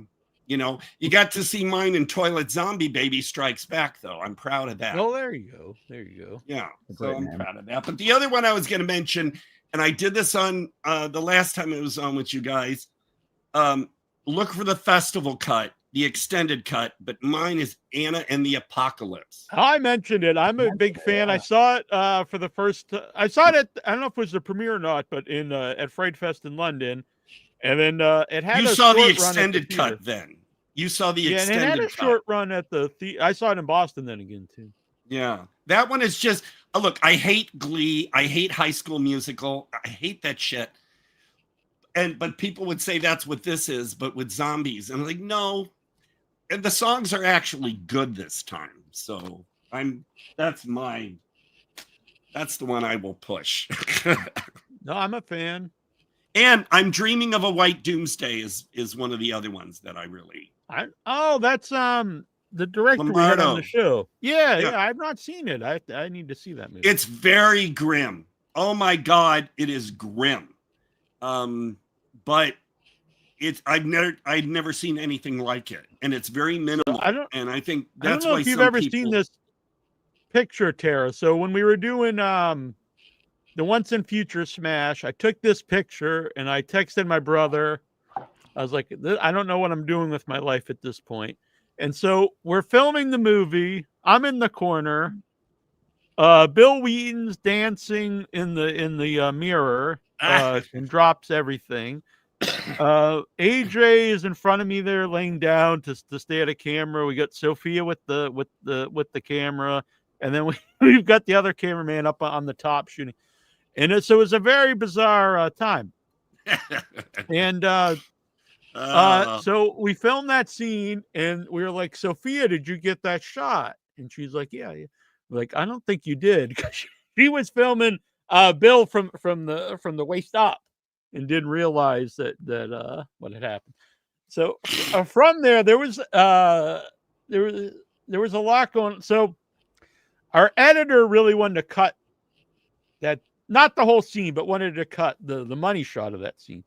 And I hate to admit, but I was in favor of cutting it too, because I was just like, I don't think it's going to play, but I will admit, when we see it, because then we traveled all around the world with the movie, and it gets the biggest reaction every time in the theater. So I will admit I was wrong. It's like with Psycho Ape 2. I was so proud when that horror homeschool, or is it homeschool horror? Oh, the website. Yeah. Yeah. When they said that Bill and mine scene, the one where I'm wearing the leather jacket and the jock strap and all that was his favorite scene in the movie. And best scene in the best movie of the year. And then he got all excited when he found out, the t-shirt you made of that scene. So I did, yes. I'm first time I ever made. So proud of that. Look, I figured I'm only in the movie for 20 seconds, but you might as well make it work. But it's something that people remember. It's so random. It comes out of nowhere. So I think that it's something they remember after the movie. If one scene comes to mind, it would be something like that. So, yeah, the one with Bill and Future Smash, I think, you weren't expecting it, and that's why it's such a great scene, because they don't build up to anything; it just happens. Yeah, it just So, any other New Village Video movies you'd like to mention, Tara? Because you got a lot of cool stuff up here. Oh, we just released, I believe, a Crude Cinema 3. It's always like an anthology film, and Crude Cinema has been with us since the very beginning. We just released one of theirs. I should have included the link. I'm so sorry. I should have, but I was just trying to include like holiday stuff and new releases. Yeah, no. We have one of theirs. They're like the coolest people to work with. They always have good content with crazy, weird stuff. You know what I mean? So definitely check that out. So yeah, our two newest releases would probably be there you go. Thank you. Hey. No problem. NewVillageVideo.com. We got the Murder featured horror here. Yeah. All three of these movies, the directors have all been on the show. See, now there's so there's cool. Triple Xmas. That one had lots of boobs in it, but I enjoyed every moment. Oh yeah, a lot of boobs. A lot. No, that one I'm glad you asked me to review for you. I really enjoyed that. Always a good time. Murder Size is pretty crazy. Yeah, that one. Yeah, Murder Sized fun movie. Kansas Bowling, who was also in the Psycho 8 films, Oh, and she was? directed a movie that I'm in. Really? Pretty Little Nobodies. What a small world, It's huh? in post production. It's me and Tessa Garan, Jack Nicholson's daughter. Wow. It's usually, so anytime anyone's ever asked me to do anything, it's very comedic. But Kansas movie, it's completely different. It's very dark role, and I was kind of confused why she thought I'd be good at it. But I'm very proud of it, and I can't wait for it to come out. It was shot in 16 millimeter, which was really exciting. Also made me nervous because I saw a big stack of films, and I was like, "Oh, I have to make sure I know all my lines, or else this is going to cost a lot of money." So. And the person originally was going to play the role dropped out the night before, and so she sent me the script the night before the thing. Like, can you do this? And I was like, yeah. So I stayed up all night, got no sleep, and then went up to Boston to film the movie. It was a really good time. That's so cool. What a fun time. Yeah, we have a lot of stuff coming out this year. I don't want to reveal too much, but a lot of in-house stuff that we're going to be making. It's just, well, you know how it is. It's so exhausting, like keeping up with all the projects, right? But also very exciting. I mean, my favorites are those films we have, honestly, from Brazil. If you want to go down a little. It's kind of what I was saying. So what are they called? Are they down here under the horror? Yeah, if you want to go down, where is it? You got quite a few of Domitianos in there too. Yeah, we got all kinds of little sneaky things. Well, I don't know if Tara knew this, but I voiced a lot of Domitiano's films. Oh, you did? Yeah, El Dorado. Cool. El Dorado and What Have You Done, Daniel, both won Best Feature awards. My voice is in that. Actually, I wanted to mention, you were talking about anthologies and stuff. The one that he put together with 12 different directors called Fallacies, Phall, phallus. Yeah. It's 12 horror stories focused around the phallus. And and my voice is in that one too. So since I've seen some Domitiano films in there, yeah, definitely check out Fallacies. Is available for pre-order right now. On Dagon Films website is still offering it. But The Truth Will Out, is that a trash arts film? That is a trash arts. Yeah, that's Sam Mason Bell. Yeah, I'm a big fan of their work. They're on the show a lot. I was thrilled when I got a chance to have my voice in his movie Senseless. So yeah, I'm a big fan of their stuff. Yeah, there's a lot of good stuff here. Too. Sister Tempest. Oh my God. Yeah, wow. I forget that we're on a podcast. I'm like looking at all these, like you're scrolling, and there's some good stuff. Oh yeah, and we give most of the proceeds of the rentals to the filmmakers. Oh, that's good. Yeah, 70%. Wow. Well, I'll have to. Now, I'm old, so I don't know tech all that well. But now, as New Village Video, this is something I could, and this probably helps some viewers out there. This is something I could view on my PC. Yes. Yep. It's just a website. If you just go to newvillagevideo.com, you don't have to have an account. You can just rent stuff directly. Oh, that's and they're gonna start doing more physical media, which I know Todd is. Yeah, the physical media, man. That's Oh, like you yeah. told. I don't have any furniture. I'm sitting on my bed, but that's the only piece of furniture in my apartment. It's all shelves. Everything is The rest shelves. of it's just all DVDs and VHS Yeah, tapes, records, Blu-rays. DVDs. I have every record and books and I own since I was a kid. Cool. So I've got shelves, like Home Depot shelves, two of them top to bottom with vinyl, and CD racks everywhere. And it's just I was kind of wishing one day that I would become famous enough so I could actually have a house, because I then like to have all the shelves with my movies in single rows, not double rowed and stacked. And see, because I like to walk by and kind of look at them and go, ooh. I want to see it. Well, sometime I'll have to grab.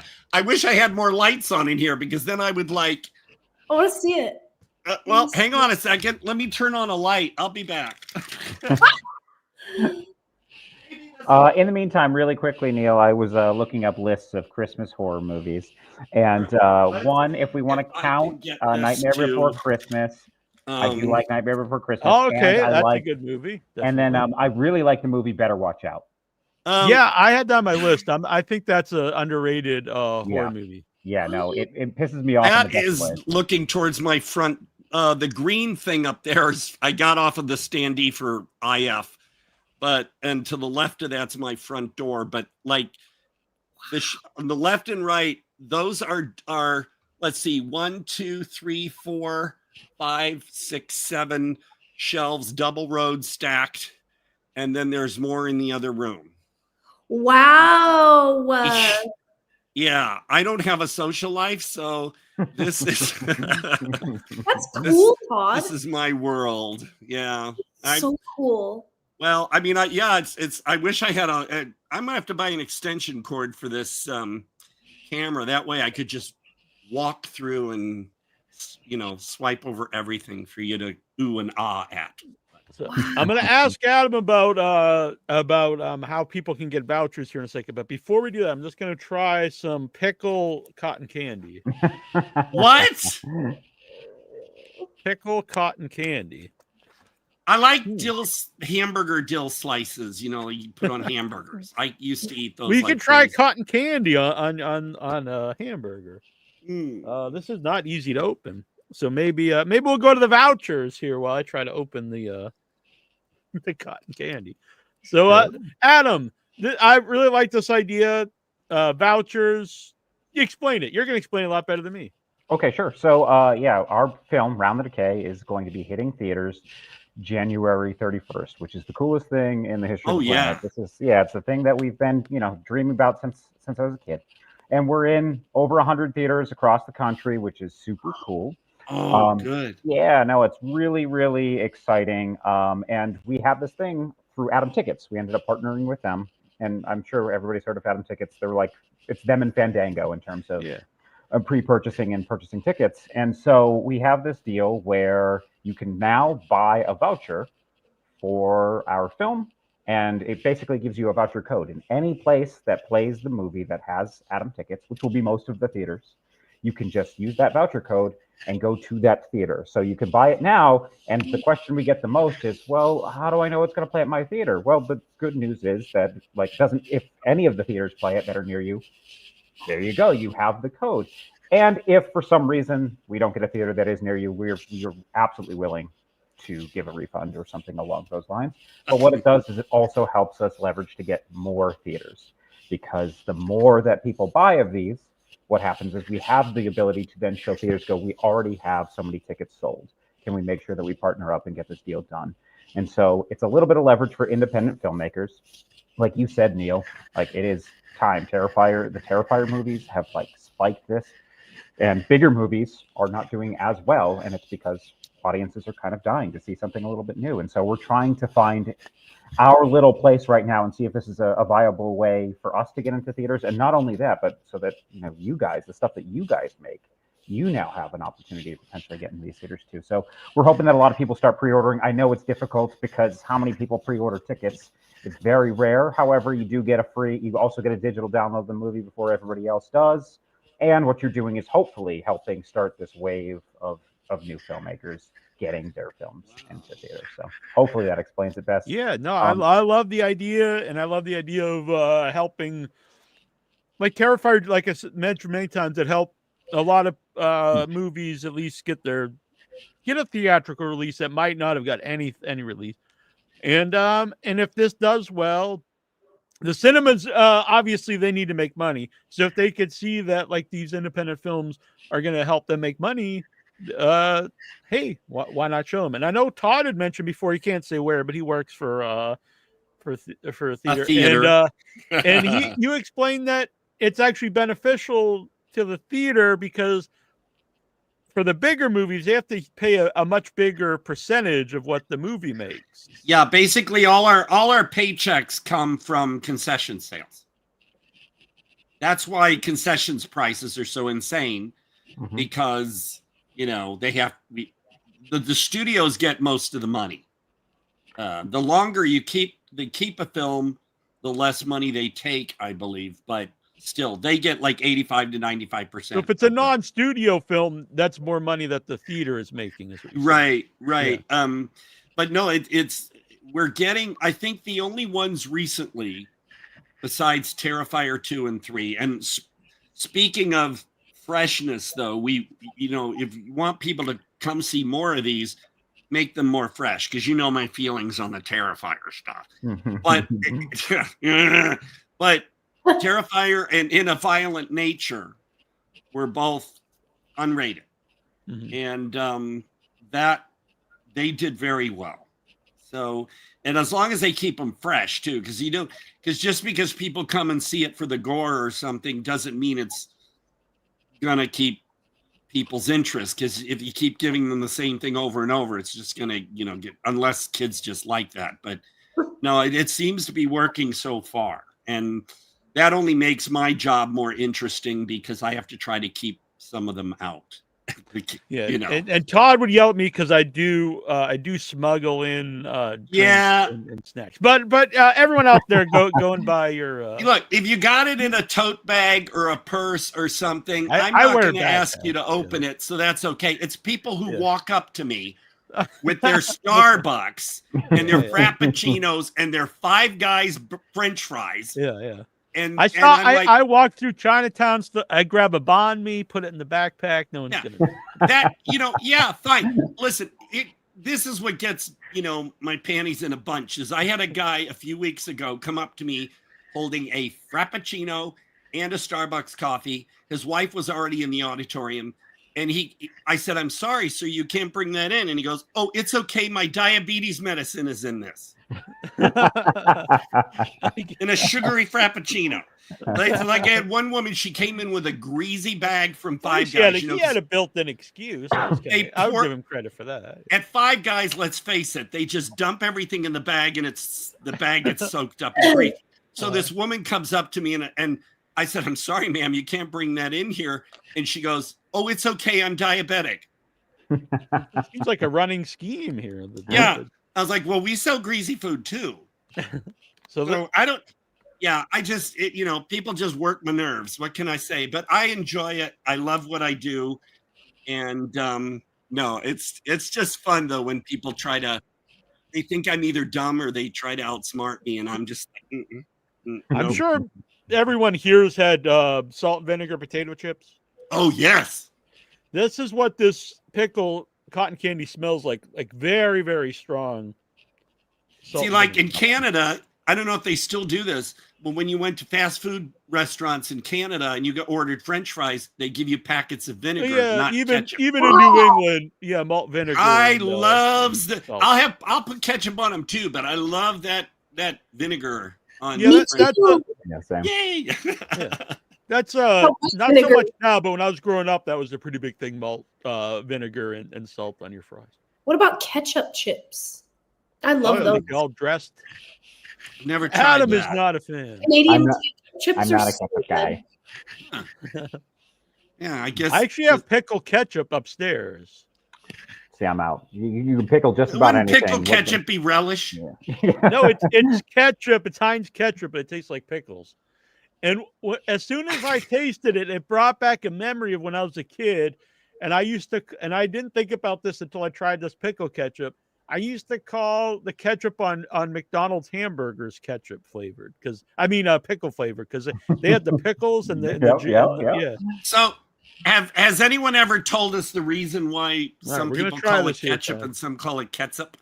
Never understood that. I should Google it. I guess I was lazy. I never thought of that. But hey, I was going to ask y'all's opinion because I just watched this last night. I know this is not nearly as good as the chocolate. This is like This is like vinegar in the form of cotton candy. Well, and I like vinegar, but I don't might know if try that. I don't know if I like cotton vinegar. So, what's your opinion on Yule log? Oh, I love Yule log. We had the director, basically the whole cast on a couple of years ago. Because when I found out in the end, and the title at the end says the fireplace. So something told me that what they did was, well, let's call it Yule log and add some Christmas music in the beginning. Otherwise, so it's not. The movie starts out where you're just looking at the Yule log, and so it's fine. And then there's stuff happening like a murder, but you're only seeing that one visual, so you're not really seeing what's going on. And they do break that, which I kind of think not it would for be a long time. It's like 40 minutes or something. And part of it is like they probably should have kept that for the whole thing, but at the same time, I don't know if that would you'd get like tired. Yeah, but and then it gets progressively stranger.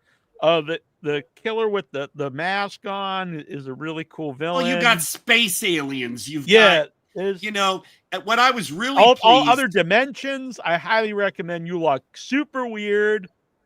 Really worked for me. And William Tokarski, who was the killer in Too Many Cooks, appears quickly in it. But there's a new one. It's an Adult Swim thing. It is. Okay. Gotcha. Although I don't know what version Adult Swim showed because there's lots of F-bombs. So I don't know. Well, I think Adult Swim's pretty open. I think they show. No, they don't. I haven't heard the F-bomb on Adult Swim yet.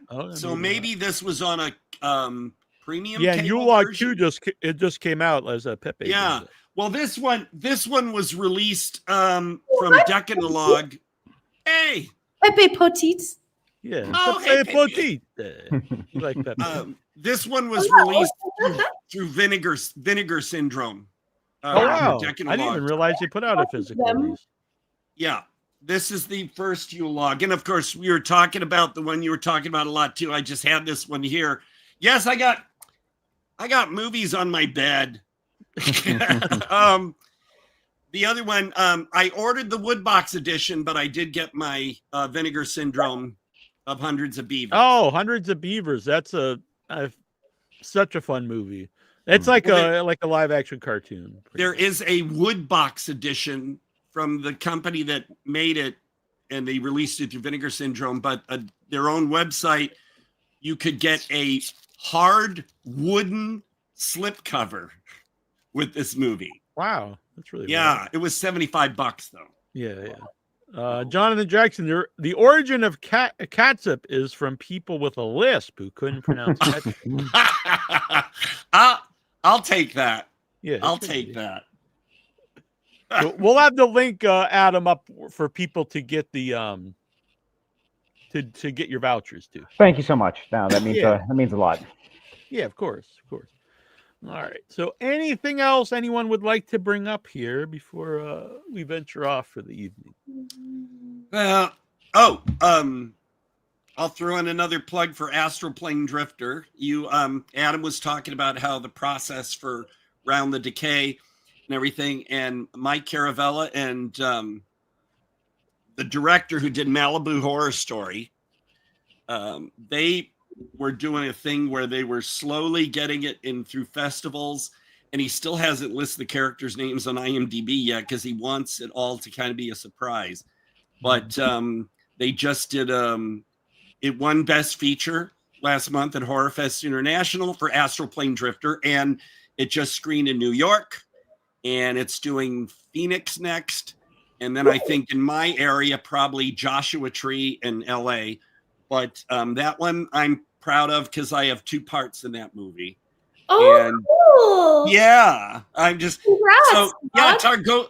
Go on either astroplanedrifter.com or on YouTube, Astroplane Drifter, and you'll see the trailer. And I am not in the trailer, but let's just say that the UFO that you see in the trailer, I'm connected to that. So, but that one, the way they're, so I don't want to say marketing it, but slowly getting a build because they think that they've already turned down one distributor, but they think that they'll be able to get a theatrical distribution for this one too. So, just real quick, I posted the shortened link here in the chat.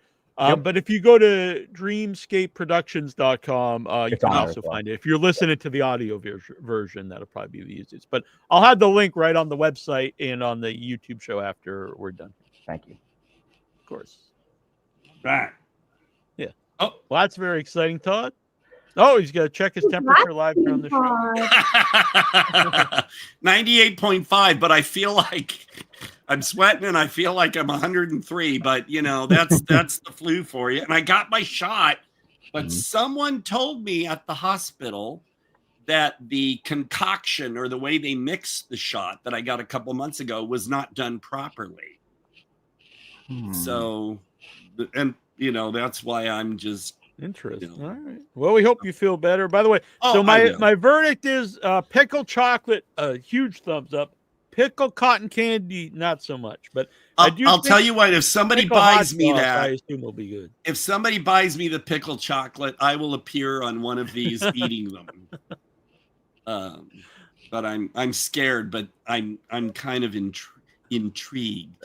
I would save it some for Tara when we're doing Arbor Day, but it's a long time. Maybe I can find some before then. Yeah, and did you? Oh, and Neal, I mean, you saw the photo of the background that I shot my scene for Arbor Day at. It was just a wall for a business right across the street from where I live, and I just went over there and shot it. And what you did to it and everything makes it look so amazing. So. Pickle hot sauce tastes good. Well, thank you, Todd. You're actually the first shot where you got it all for Arbor Day. Yeah, well, when you said, "Hey, I want people to do this," and I thought that you had a deadline, so I got my friend to come over. Well, with his originally camera. it was going to be a short film that we just filmed for fun, but then as I explained, my brother started creating stuff, which inspired me to write more, and then a lot of my filmmaker friends were like, "Don't." If you actually have stuff, don't make a short, make a feature. There's a lot more you could do with it. And so, But everybody wants to jump on board with this thing. I mean, it's very exciting. So even if it's just cheesiness, there's a lot of people and a lot of talent. I actually think it's the script is good. I mean, it's silly and it's funny, but that's what I mean. But no matter how it turns out, you just and plus, even if it does go into the weird, funny, weird. That'll be great because you got all these people that were like, no, I want to do it. Please let me do it. So take it all in. The greasy strangler himself, Michael St. Michael's is in it. Yeah. Well, you got Bill Wheaton. Paul Ehlers from Mad Men, 1980 slasher film. Well, as you said, Bill Wheaton won't be naked in it. Bill Wheaton, as far as I'm concerned, he's not going to be naked in it, but maybe he'll demand that in his contract. If you keep my scene intact, you do see a little more of me than that is. I had to do that. I'm sorry, but you said do something different, and I thought everybody else is just going to do what you mentioned to do. I said I want to do something a little bit, that people kind of go, oh. So yeah, you were really selling it here for everybody. I'm devious that way. Exploit yourself, Todd. Look, I as I always say, guaranteed Todd quality, or so what? There you go. It's a newvillagevideo.com. A lot of stuff coming up this year. I'm really excited about. I've been a friend with Tara ever since we started talking. So I don't want to be biased, but I like the website. I like all the weird movies. I like the Grindhouse stuff. I like that it's a platform for a lot of stuff that, isn't, showcased a lot of different places. And I love the idea of you bringing back the zine. Oh yeah, it's gonna be a crazy zine. There's articles in there about like human experimentation and evil, and there's devils and Is that how I'm getting in it? You're gonna like experiment on me? maybe I'm experimenting now, you know. Maybe so. Yeah, you never know.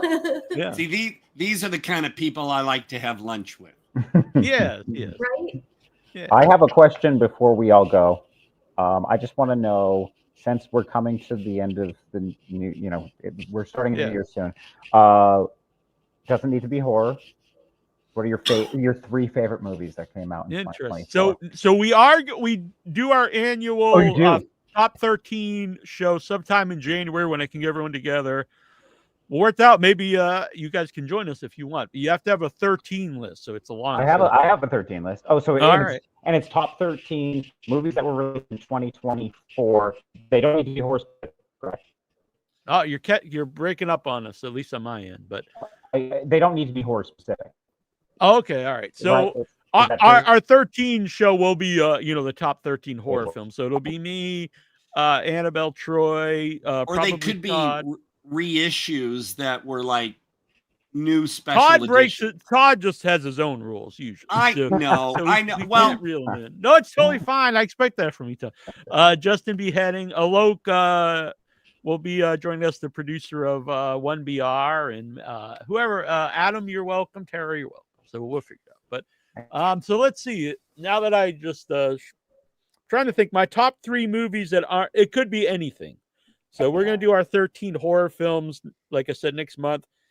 I'm going to see Nosferatu this weekend, so maybe that will get on the top 13.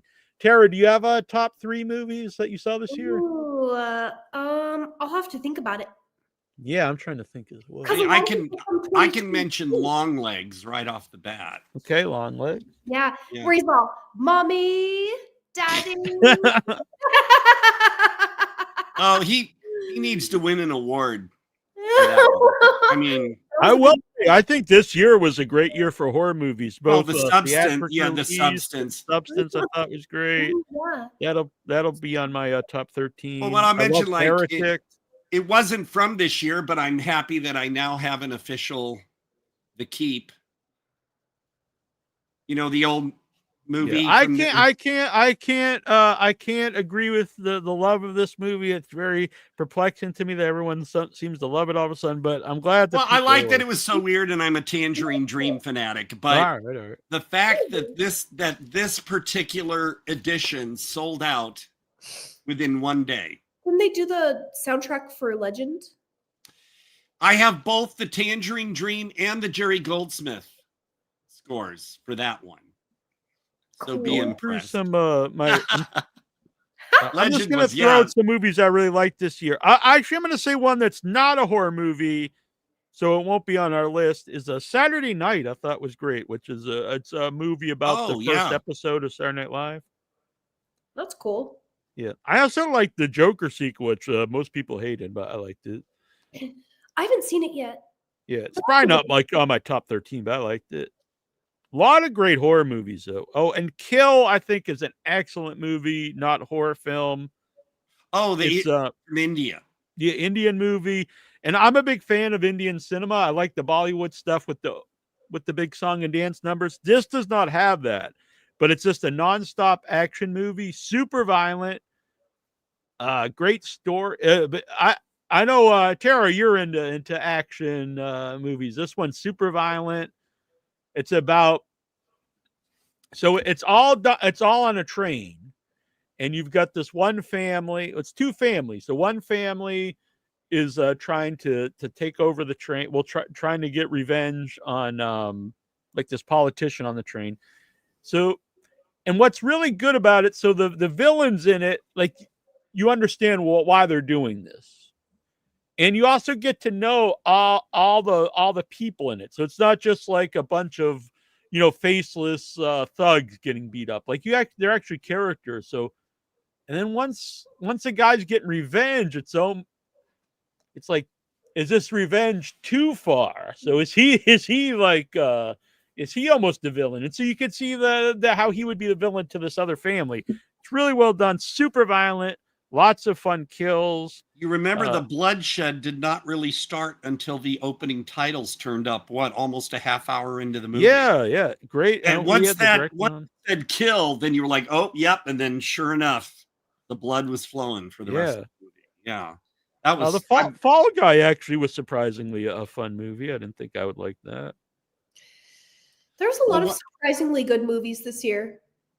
Well, one that I was happy finally got released. It's not from this year, but one that I finally was able to get my hands on.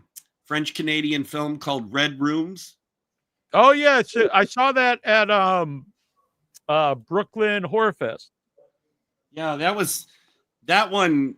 I mean, when it was running on 2 hours, I was like, "Where is this gonna go?" But then, boom! They kind of That's a really like a dark, disturbing movie. Oh yeah, but see, that's when it's something like I had no idea where it was gonna go. Yeah, no, I agree. You thought you knew. I'm looking through my AMC app to see all the movies I saw this year. There's very many. Whoa, that's a lot.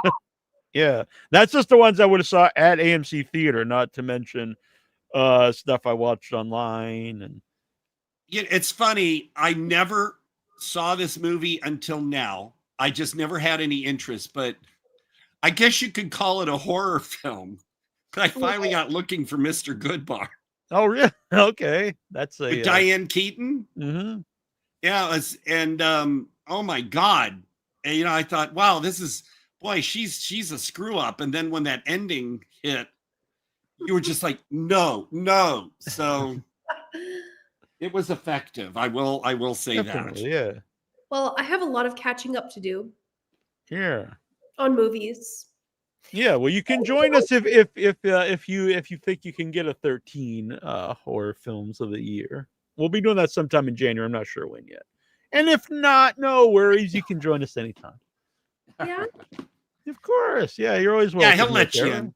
He asked me to come in tonight. I thought I was just going to sit here and watch you guys. And then he sends me the link. I'm like, oh, you want me on this show?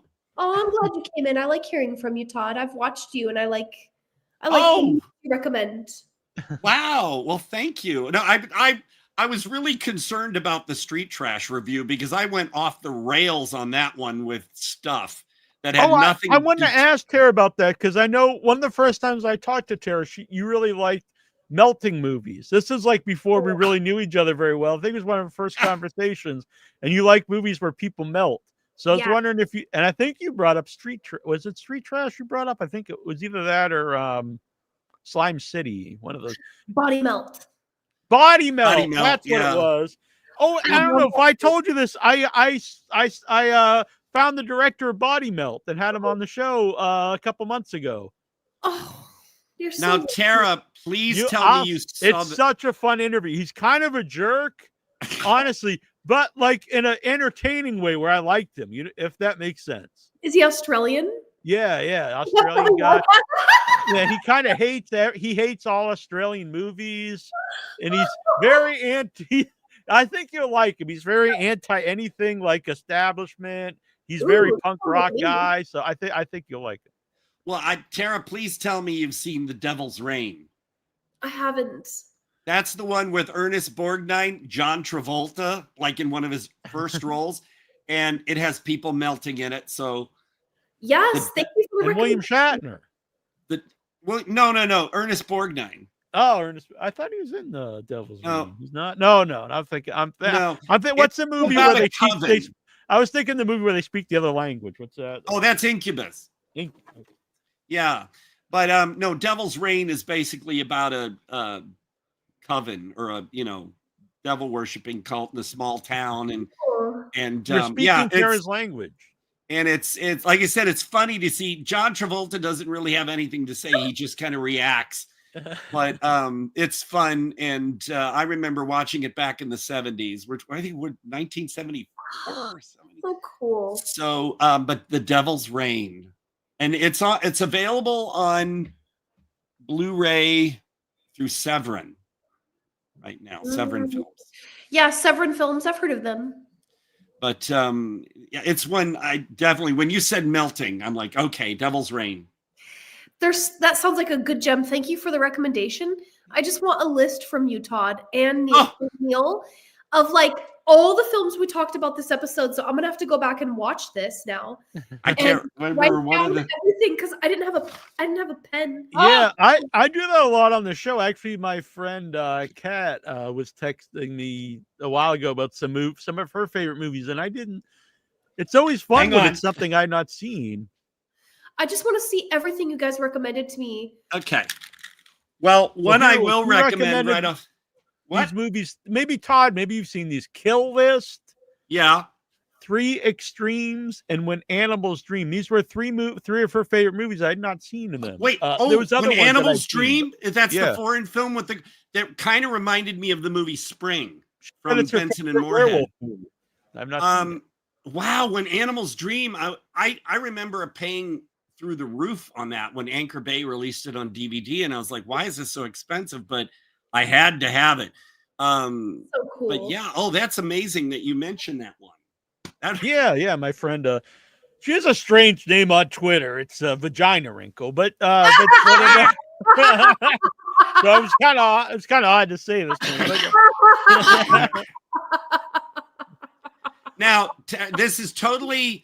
I don't have the Blu-ray in front of me. I have the old DVD, and this is not people melting, but I know Tara would adore this, and it's loaded with boobs, but it's got equal opportunity nudity. Yeah, I don't think and she's Neal knows about boobs this. The first nudie musical. No. From 1975. It's got Cindy Williams, Laverne and Shirley, Diana Canova from Soap. Ron Howard has a cameo in it. And the songs are delightful. It's naughty. But it's kind of an innocent kind of naughty, and there's lots of full frontal nudity. And you got songs like "Let Him Eat Cake, but Let Me Eat You," and "Dancing Dildos." It's just this is my all-time favorite comedy / musical, and I couldn't see it when it first came out. I was 12, so I had to wait a few years. But I did get to go to the anniversary screening back in 2011 at the New Art in LA, and the director was there, some of the cast, and this is so near and dear to my heart. So if you want something a little different, I would suggest looking this one up. Thank you, Todd. I appreciate that recommendation. I love like your recommendations of things that are so underground.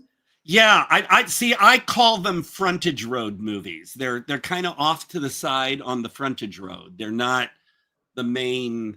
If I would have had, if I didn't, I would have called my movie review thing the frontage road instead of the Todd Sampler. But I don't think people would have gotten that.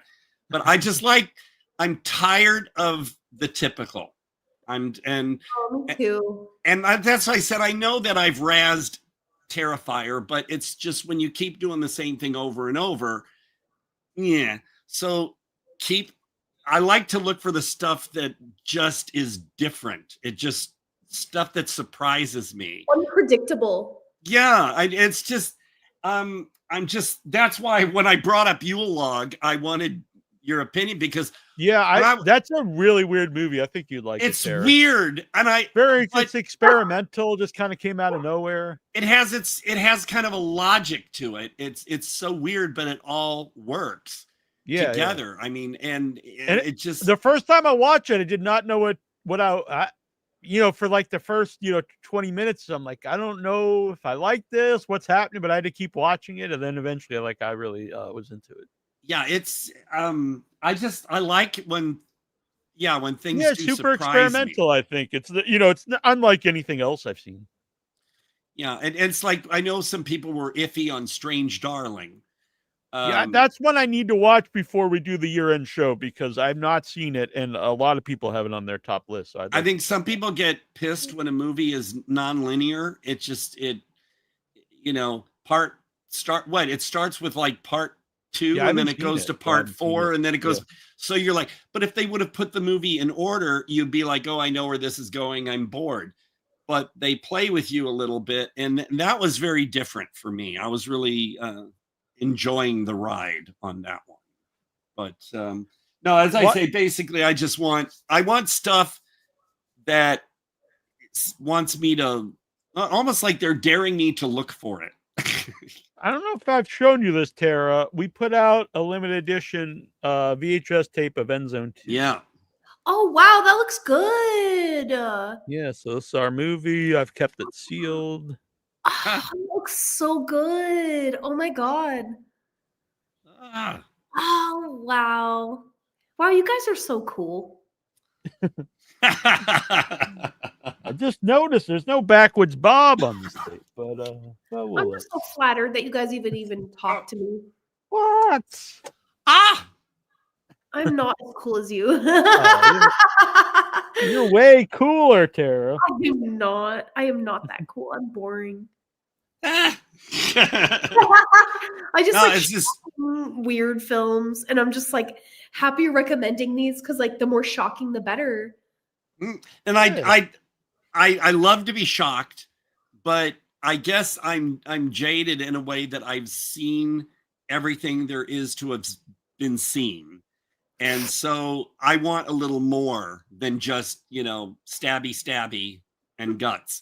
But that's why I really got interested in Domiziano's films, because at first you're thinking, well, he's just trying to, like, movies like Erotic and House of Flesh Mannequins and Doll Syndrome and things like that. You think that he's shocking you, but they're beautifully shot, and there's this, it all works together perfectly.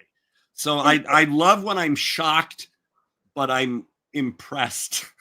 Those Italian filmmakers are always so fashionable, huh? Well, there's just something different about how they do things, and I can't put my finger on it.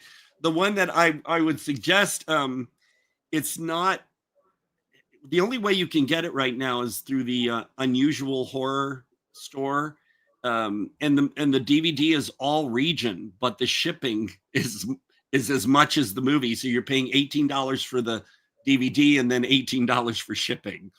But El Dorado, the one that I mentioned that I voiced that won Best Feature, you can see the trailer for that on YouTube. Just look for El Dorado official teaser, and you'll see Domiziano's name below that. But if you like stuff that's weird, and I'm sure you do, and have you ever seen old films from Alejandro Jodorowsky, like El Topo, Santa Sangre, The Holy Mountain, stuff that... Oh yeah, I've seen The Holy Mountain. Okay, well, if you like that type of thing, then El Dorado is right up your alley. Just a lot more bearded, naked Italian men in it, but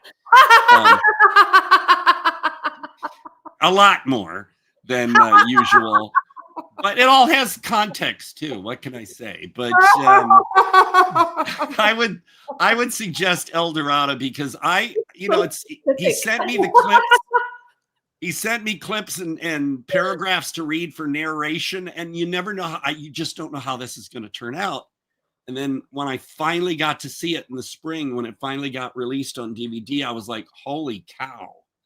So yes, El Dorado, highly recommend that to you. Thank you, Todd. I want to watch everything that you recommend because I like your taste. Well, yeah. The other one I will say, my all-time favorite movie, from 1985, Keith Gordon, Amanda Plummer. It's called Static. It's from Mark Romanek. I know the movie. I don't know if I've ever seen it though. Mark Romanek did 1 Hour Photo, which I was pissed about that movie because they put the ending at the beginning so you weren't surprised. But Static is a movie that Mark Romanek doesn't like talking about because it was his first feature. It was Juvenilia. But Keith Gordon loves talking about it on podcasts and stuff. But that movie touched me deeply when I was working in a mom and pop video store, and we had it. And I bought a copy and I pushed it on everyone I knew.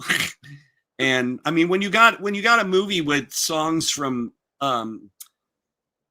Yellow Magic Orchestra and Elvis Presley and the all in the same, thing, but it's just one of those movies where you just can't believe you've never seen anything like this before. So Static, definitely from 1985. 1985. Thank you so And much. You bet. Yeah. I just know that there's like 10 movies called Static, so you have to make sure that Yeah, 1985 is. 1985. Yeah. Would you be able to pick out a favorite movie, Tara? Just like your all-time favorite movie? Of all time? Yeah. Oh, that's so hard. I couldn't. Yeah, it's hard for me too. See, it's easy for me. Static is my all-time favorite. I don't know if you want to call it a drama, and then First Nudie Musical, my favorite comedy.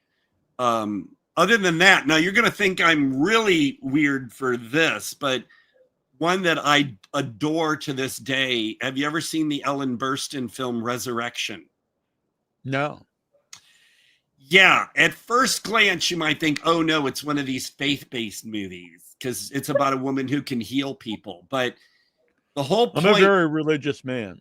Well, basically the whole point is, I know I saw that little handshake, but the whole point of the movie is after she's in this car accident and she recovers, she then can heal people.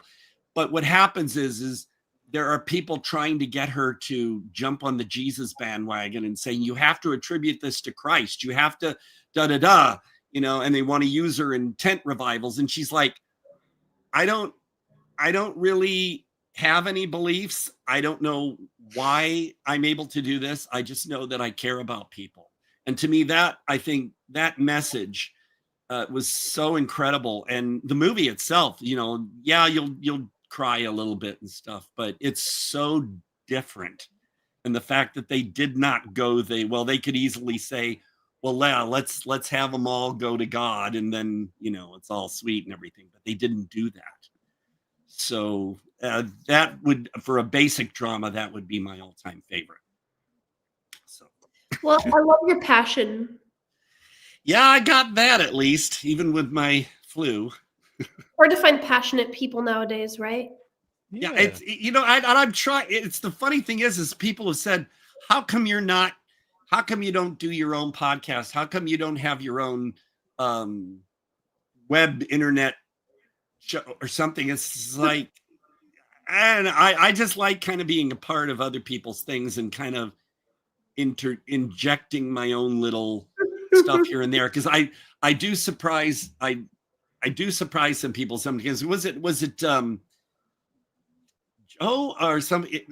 He's always, whenever I'm mentioning stuff, you can see him like start to write. Oh yeah, Joe Needball. Yeah, Diablo Joe, our other reviewer. Yeah, he starts writing stuff down. Will also be an arbiter. Yeah. I do. Well, see where I work, I have where I work at my station. I always bring movies because whatever we're showing, I can recommend to people coming to see that. Oh, when you go home, look for this movie because it's kind of in the universe of what they're going to watch. And so I have a lot of customers that come back through going, oh, we saw that movie you told us about. And I think the one was a woman that just for fun, when we had Five Nights at Freddy's, I was recommending the Banana Splits movie. I liked the Banana Splits movie. I liked it. I was a fan of the Banana Splits back in 1968. Yes, I was in Troy, my brother. Yeah. I was 5 years old when I have two of their 45 records from Kellogg's Sugar Frosted Flakes. But the Banana Splits. And so I told this mom, I said, well, it's rated R. I don't know if you'll want your kids to see it, but the Banana Splits. Months later, here's this woman. By the way, we saw that Banana Splits movie. Oh my God. Thank you. So I thought it was better than the Five Nights at Freddy's movie. It was because Five Nights at Freddy's was trying to balance a line of, well, we want to be kind of gory, but not because we want to keep it at a PG. Yeah. And Banana Splits movie, they just kind of like Tara was talking earlier. A lot of those PG-13 horror movies don't quite work. Well, the Banana Splits movie was amazing though, because they were like, I liked it. Here was a Hanna-Barbera kid show from the 60s. And they just thought, well, we'd like to bring it back into people's memories, but we can't do something like cute. So they said, fuck it, let's just turn it into a gore fest. And Yeah, and no, I think it's a very fun movie. and it actually had a story too, Yeah, which yeah. I appreciated because, you know. By the way, we have these Without Your Head stickers. So if anyone wants to support the website here tonight, if you Venmo or Super Chat, $5 or more, I will send you a Without Your Head sticker. I have stickers here that I need to send Tara. I have them right here. I'll send those out. Neal, I have to Don't point yell this at out. me, Tara. Let me get I can't, What's that? I can't help it.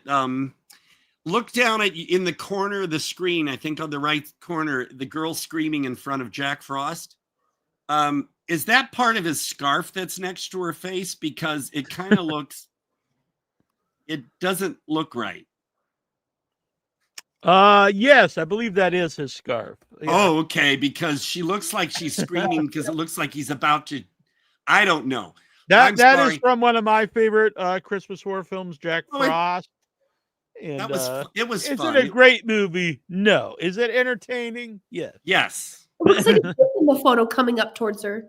Well, it kind of looks, I'm sorry, but I was talking about fallacies earlier, so doesn't it though? It doesn't look like it. I'm sorry, but I see it just, that's all I can see. So I'm talking to you guys and going, yeah, I didn't mean that to be in the corner. I just put that for the background. I'm sorry. My mind is always in the gutter. When we had Anastasia Elfman on a couple months ago, and I had the background, her picture from Bloody Bridget, and I didn't notice. Yeah, I didn't even notice until she mentioned that her nipples are in the background of the show, and I was like, "Oh, what?" Now there's a gal I'd love to have lunch with too. She's amazing. But no, I was watching that episode. There's moving nipples in the background, but I didn't notice. Well, that's I'm a professional man. I don't even notice the nipples. I was if I want to see, if I'm going to want to see nipples in a movie, I want to see moving nipples. Now there's a movie title right there, Moving Nipples. Mm-hmm. I love it. Oh man, see what sickness does to me. Right? Don't blame it on the spicy pot. It's good. I should have had the last podcast you had me on, I did have cheesecake. I was eating that. That's true. So, but I had no idea. I was just sitting here. I bought my mom a cheesecake actually for Christmas. I can't. You know what the funny thing is? I think I told you this secret, Neal. It's not pickle cheesecake though. No, but I was never really obsessed with cheesecake. It's just that I did it in one of my. You're a fraud. No, now I love it. Yeah, but I was in one of my videos that I did 12 years ago or something. I just happened to have cheesecake, and I just kind of went cheesecake, man, cheesecake. And then when I didn't do it in the next video, someone said, "Where's the cheesecake?" I was like, "Oh." So I had to, that was my signature. And then Bill wanted me to do it in Psycho Ape 2. And I was like, "You're Bill Whedon, you're asking me?" And he goes, "Can I say your line?" I was like, "You want to say cheesecake?" And he goes, "Yeah, can I say that?" I said, "You're Bill Whedon, you can say what you want."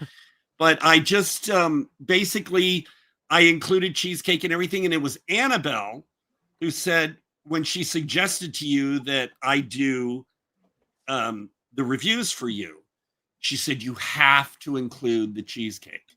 And then you got Alak Mishra, who was also on me about cheesecake. Mm-hmm. It's like people expect me to do it, and I want to please them.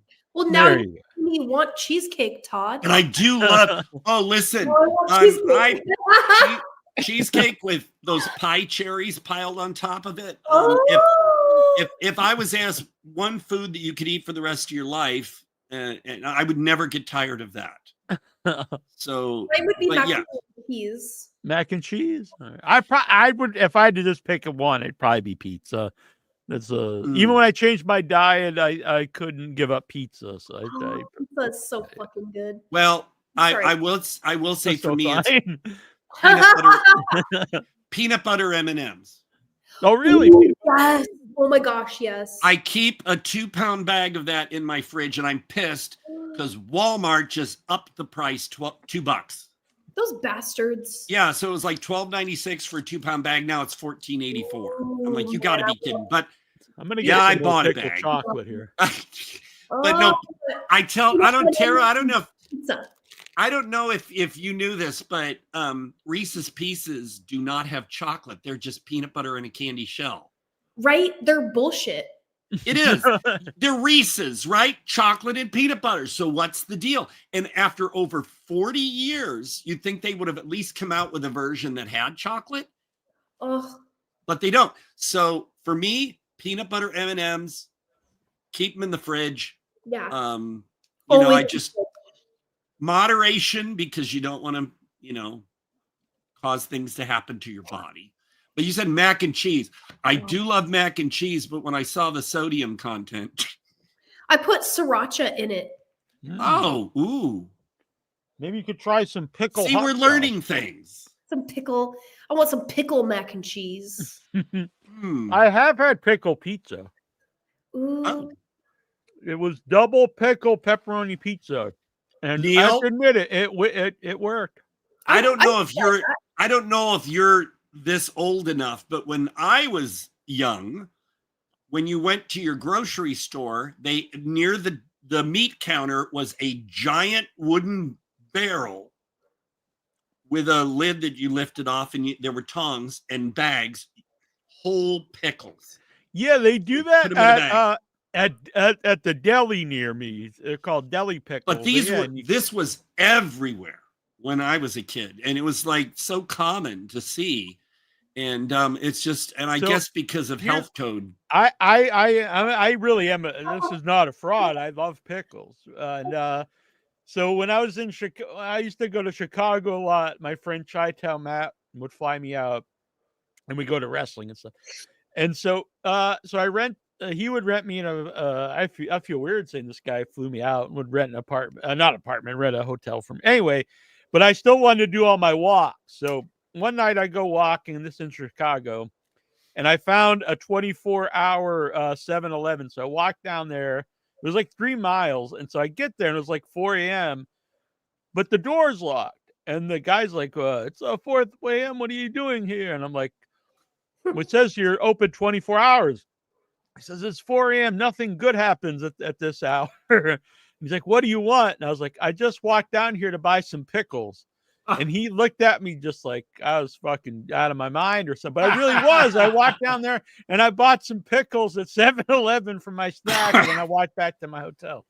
But then the guy sounds Italian, Neal. He was not. He was more Middle Eastern. But they had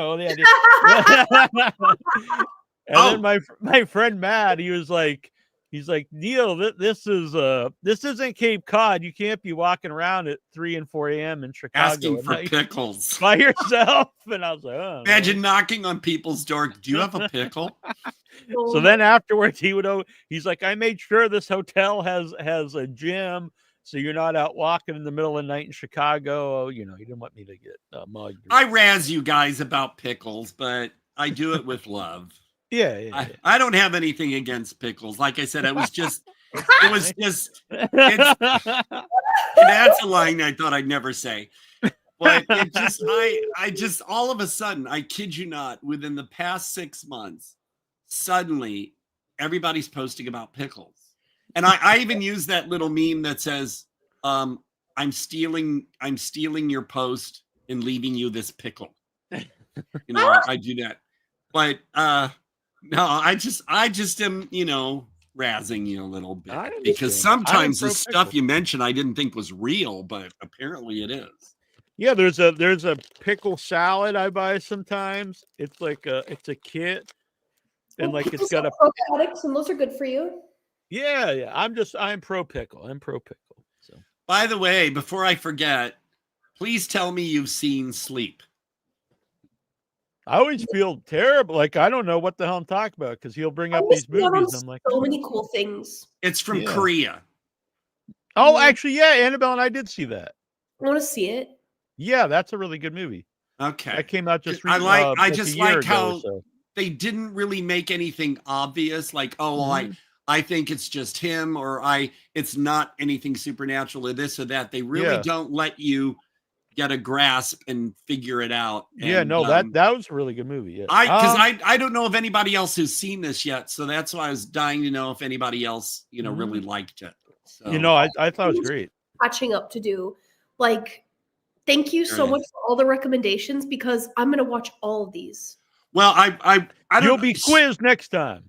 Well, you okay. So Tara, you said you appreciate the Italians. Because my favorite genre. Somebody see me ball. I can do that because I'm half Italian. My favorite genre is the giallo. Oh yeah. My favorite is Don't Torture a Duckling. Non si divisa un paperino. And my second favorite is Spasmo from Umberto Lenzi. And it's funny because a guy, I forgot what movie I was watching, was doing one of those video essays about gialli and stuff. And he mentioned Spasmo as being his favorite. So I thought I'm not alone. Because the ones I usually tend to like are the ones that aren't mentioned the most. But yeah. I like the violent ones with nudity and beautiful women, and I like the That's ones what they were, so I'll give them that. I won't complain about. The only one I did oh God, I wish I had the photo to show you. I'll have to send it to Neal and he can then post it next time. One that I thought was absolutely fucking ridiculous was Strip Nude for Your Killer. What? And that sounds so Grindhouse. I love that. Well, the name's fantastic. I'll have to dig up the photo and send it to you, Neal. I did the artwork. I think Arrow Video may have released it. The artwork shows a woman kind of lying halfway off the bed, almost naked, and the killer standing above her like this. So I just recreated the photo of me lying back off the edge of the bed holding the movie. And I think that would be good to compare. But yes, Strip Nude for Your Killer is one of the most ridiculous. Because what that was, okay, 10 minutes have gone by. We haven't had a naked girl yet. So let's show a naked girl. Moving along, someone gets killed. Oh, time for a naked girl. It's been 5 minutes. Gotta show it.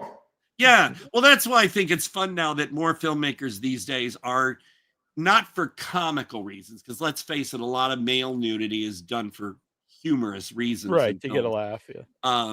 But I think me turnabout's fair play, because it's like I did. Well, Neal, I don't know if you ever put your eyes on this one, but for instance, I did a video called Dress to Kill 2024, in which I absolutely get unnerved by Brian De Palma's movie Dress to Kill, because that opening scene in the shower just goes on. And so I thought, okay, well, I'm going to recreate that scene shot for shot, but with me in the shower. And so I've had some guys go, oh, I was a little uncomfortable watching it. I said, well, how do you think women feel when they have to sit there and be subjected to constant female nudity for men's pleasure?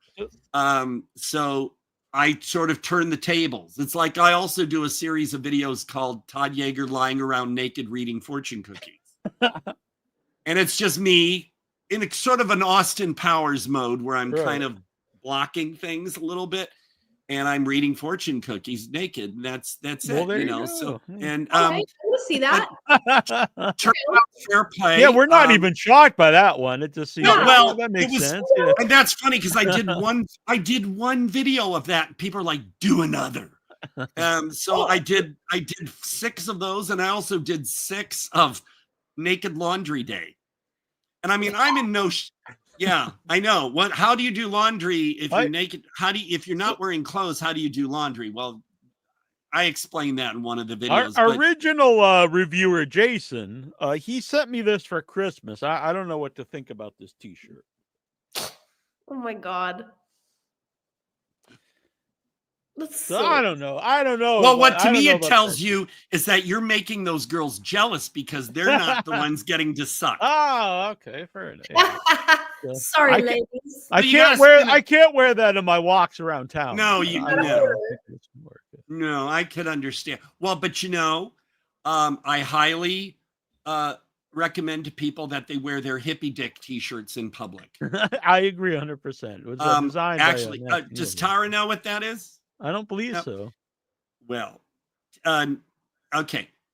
In 2013, a photographer wanted to do a series of Playgirl spoofs, like in the 70s when guys were holding glasses of wine on a shag carpet, that kind of thing.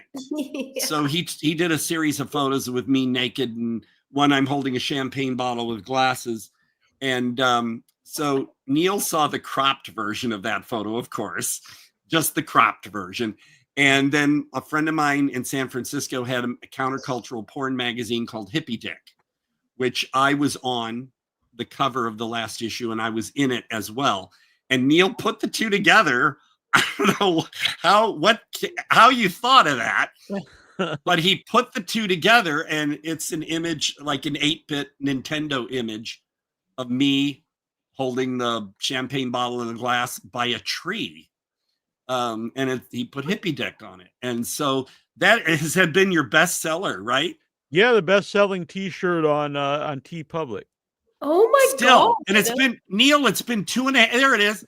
It's been 2.5 years, and I highly recommend the tie-dye version. Yeah, the tie-dye one's pretty cool. So that was the first time I ever drew a 8-bit penis. Yeah, and it's. But the thing is, it's so random because I've had people tell me, a guy went to Comic-Con in San Diego and said people were walking up to me and actually going, "What's with this shirt? And where can I get it?" And so people told me they wore it to their gym. and I wore it to I think I wore it to Pride last year. And people were like coming up to me because when they see something, like I said, it's so, that's when I was at the Toxic Avenger screening. Yeah, that's the tie-dye one. I wanted to show that off. And of course, Macon Blair thought it was great. So I was proud of that. But that shirt, and a couple customers came into where I work wearing them. So, oh really? It's that. I mean, it's nothing really offensive, honestly. No, because it's But that, and I've actually had people order the Sirloin and Dr. Zuma's shirt too from Psycho 8-2, the one where I'm holding the leather strap and I'm in my leather jock and stuff. But the Hippie Dick shirt, I want to say I'm so proud of. You're the one that designed it. But I'm happy that people like it. I like it too. I thought it was very well, because it's different. It's nothing you'd ever expect. It's so random. And that's why it makes it so wonderful. Because when people look at it, Mark Torgel, the original guy, Toxic Avenger guy, at the screening for Once and Future Smash in LA, when I saw all you guys there, Mark Torgel and his friend were looking at me and pointing at me. And I figured I knew what they were pointing at. So I walked over to them and told them how they could get Mark the shirt. Mark was wearing actually a shirt I designed at the event too. It was a completely different design, but yeah. But it's just so cool that I could say that people have been wearing me around the world. Exactly. So and Emily Black's as you saw, I had to feature both of us in the Street Trash video on the calendars. I'm so proud of that Bloody Santa. Yeah, I'll be having Ryan Kruger on soon, the director of the new Street Trash. He's in South Africa. So I don't know. It probably won't be live because of the time differences, but we'll record at some point. Well, I hope he thinks I did a fair review. Yeah, no, I posted everywhere. I saw he liked it, but I don't know if okay. By the way, I'm glad I mentioned that because he sent me a trailer to play tonight, and I've not watched it. would you guys like to watch the trailer for his new course. project, Ryan Kruger, who made Ryan Kruger, he definitely. made Fried Berry, which I absolutely loved, and the new Street Trash.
There we go. It's pretty amazing. Wow. Yeah. So it's a collection of his short films. Some of them we played at Severed Limbs. So and they're put together for like a anthology. That's very wild. And they didn't give you too much. You know, no, you just you just get a enough. hint of something weird's going on there. That's why I really think what Mike Caravella, well, actually, the guy who edits and produced Aqua Teen Hunger Force, was the editor and producer on Astral Plane Drifter, and they purposely made the trailer vague because they didn't want to give you too much. And that one, for certain, just kind of gives you just got a lot of cool visuals. What's going on here, and then we'll find out. Now, you said it's a collection of shorts. Are they? Yeah. Oh, they weren't all in black and white. For a minute, I don't know if any of them were. Just the trailer is. Yeah. Oh, okay. Well, definitely. But yeah, Terry, you'll have to message me or something on Facebook or something, because I can send you the links to some of the El Dorado and Astral Plane Drifter and some of the trailers for that and stuff. Yes, please do. Yeah, I'm so sorry I had to step away. My dog started barking. I had to go throw her out of the room. She's so bad. She's like a little Yorkie. But yes, God, please send me your recommendations, because you have a lot of good underground taste, and I love that. Yeah, the more expletive, the more I like it. I mean, that's New Village Video. I mean, that's Grind Queen. There's nudity in Grind Queen. Like, it's very there's photos on there I can't show online. It's very punchy, So I'll have to send you a copy. You have to give me your address when it comes okay. I also a guy named Adam Freeman. He's in I don't know, Tennessee or something. Just for fun, because honestly, I don't have money, but I was able to do a little perk where I became executive producer of his movie Deadly Dealings. But he has a new one that's a remake of Scream Dream. Yeah, he was gonna come on, but I have to get back to that. Yeah, he's there's always things going on in his life, but that one I was not a producer of, but I really like what he does. His movies are very colorful, pinks and purples and the light. It's amazing what he's done for so little money. And so there's I like that. There's I don't know. As soon as I was like, oh, Tara would like that. She likes the color. Yeah, a Scream Dream. I think blood there. Colors, Neal. I think there's a trailer. I think I knew Tara would like them pretty colors. You knew. But Deadly Dealings was every shot. You could tell carefully the colors, the lighting. I don't know what he did, gels or whatever, but I really like his style. And even if they're, not big professional movies, who cares about that? It's just, you could tell he really was putting love into what he was doing. So I haven't seen Scream Dream. It's not available yet. But there should be a trailer for it somewhere. But when I thought that too, I just, for some reason, I thought, yeah, Tara, she would like Scream Dream. Yeah. You guys know me too good. Stop knowing me.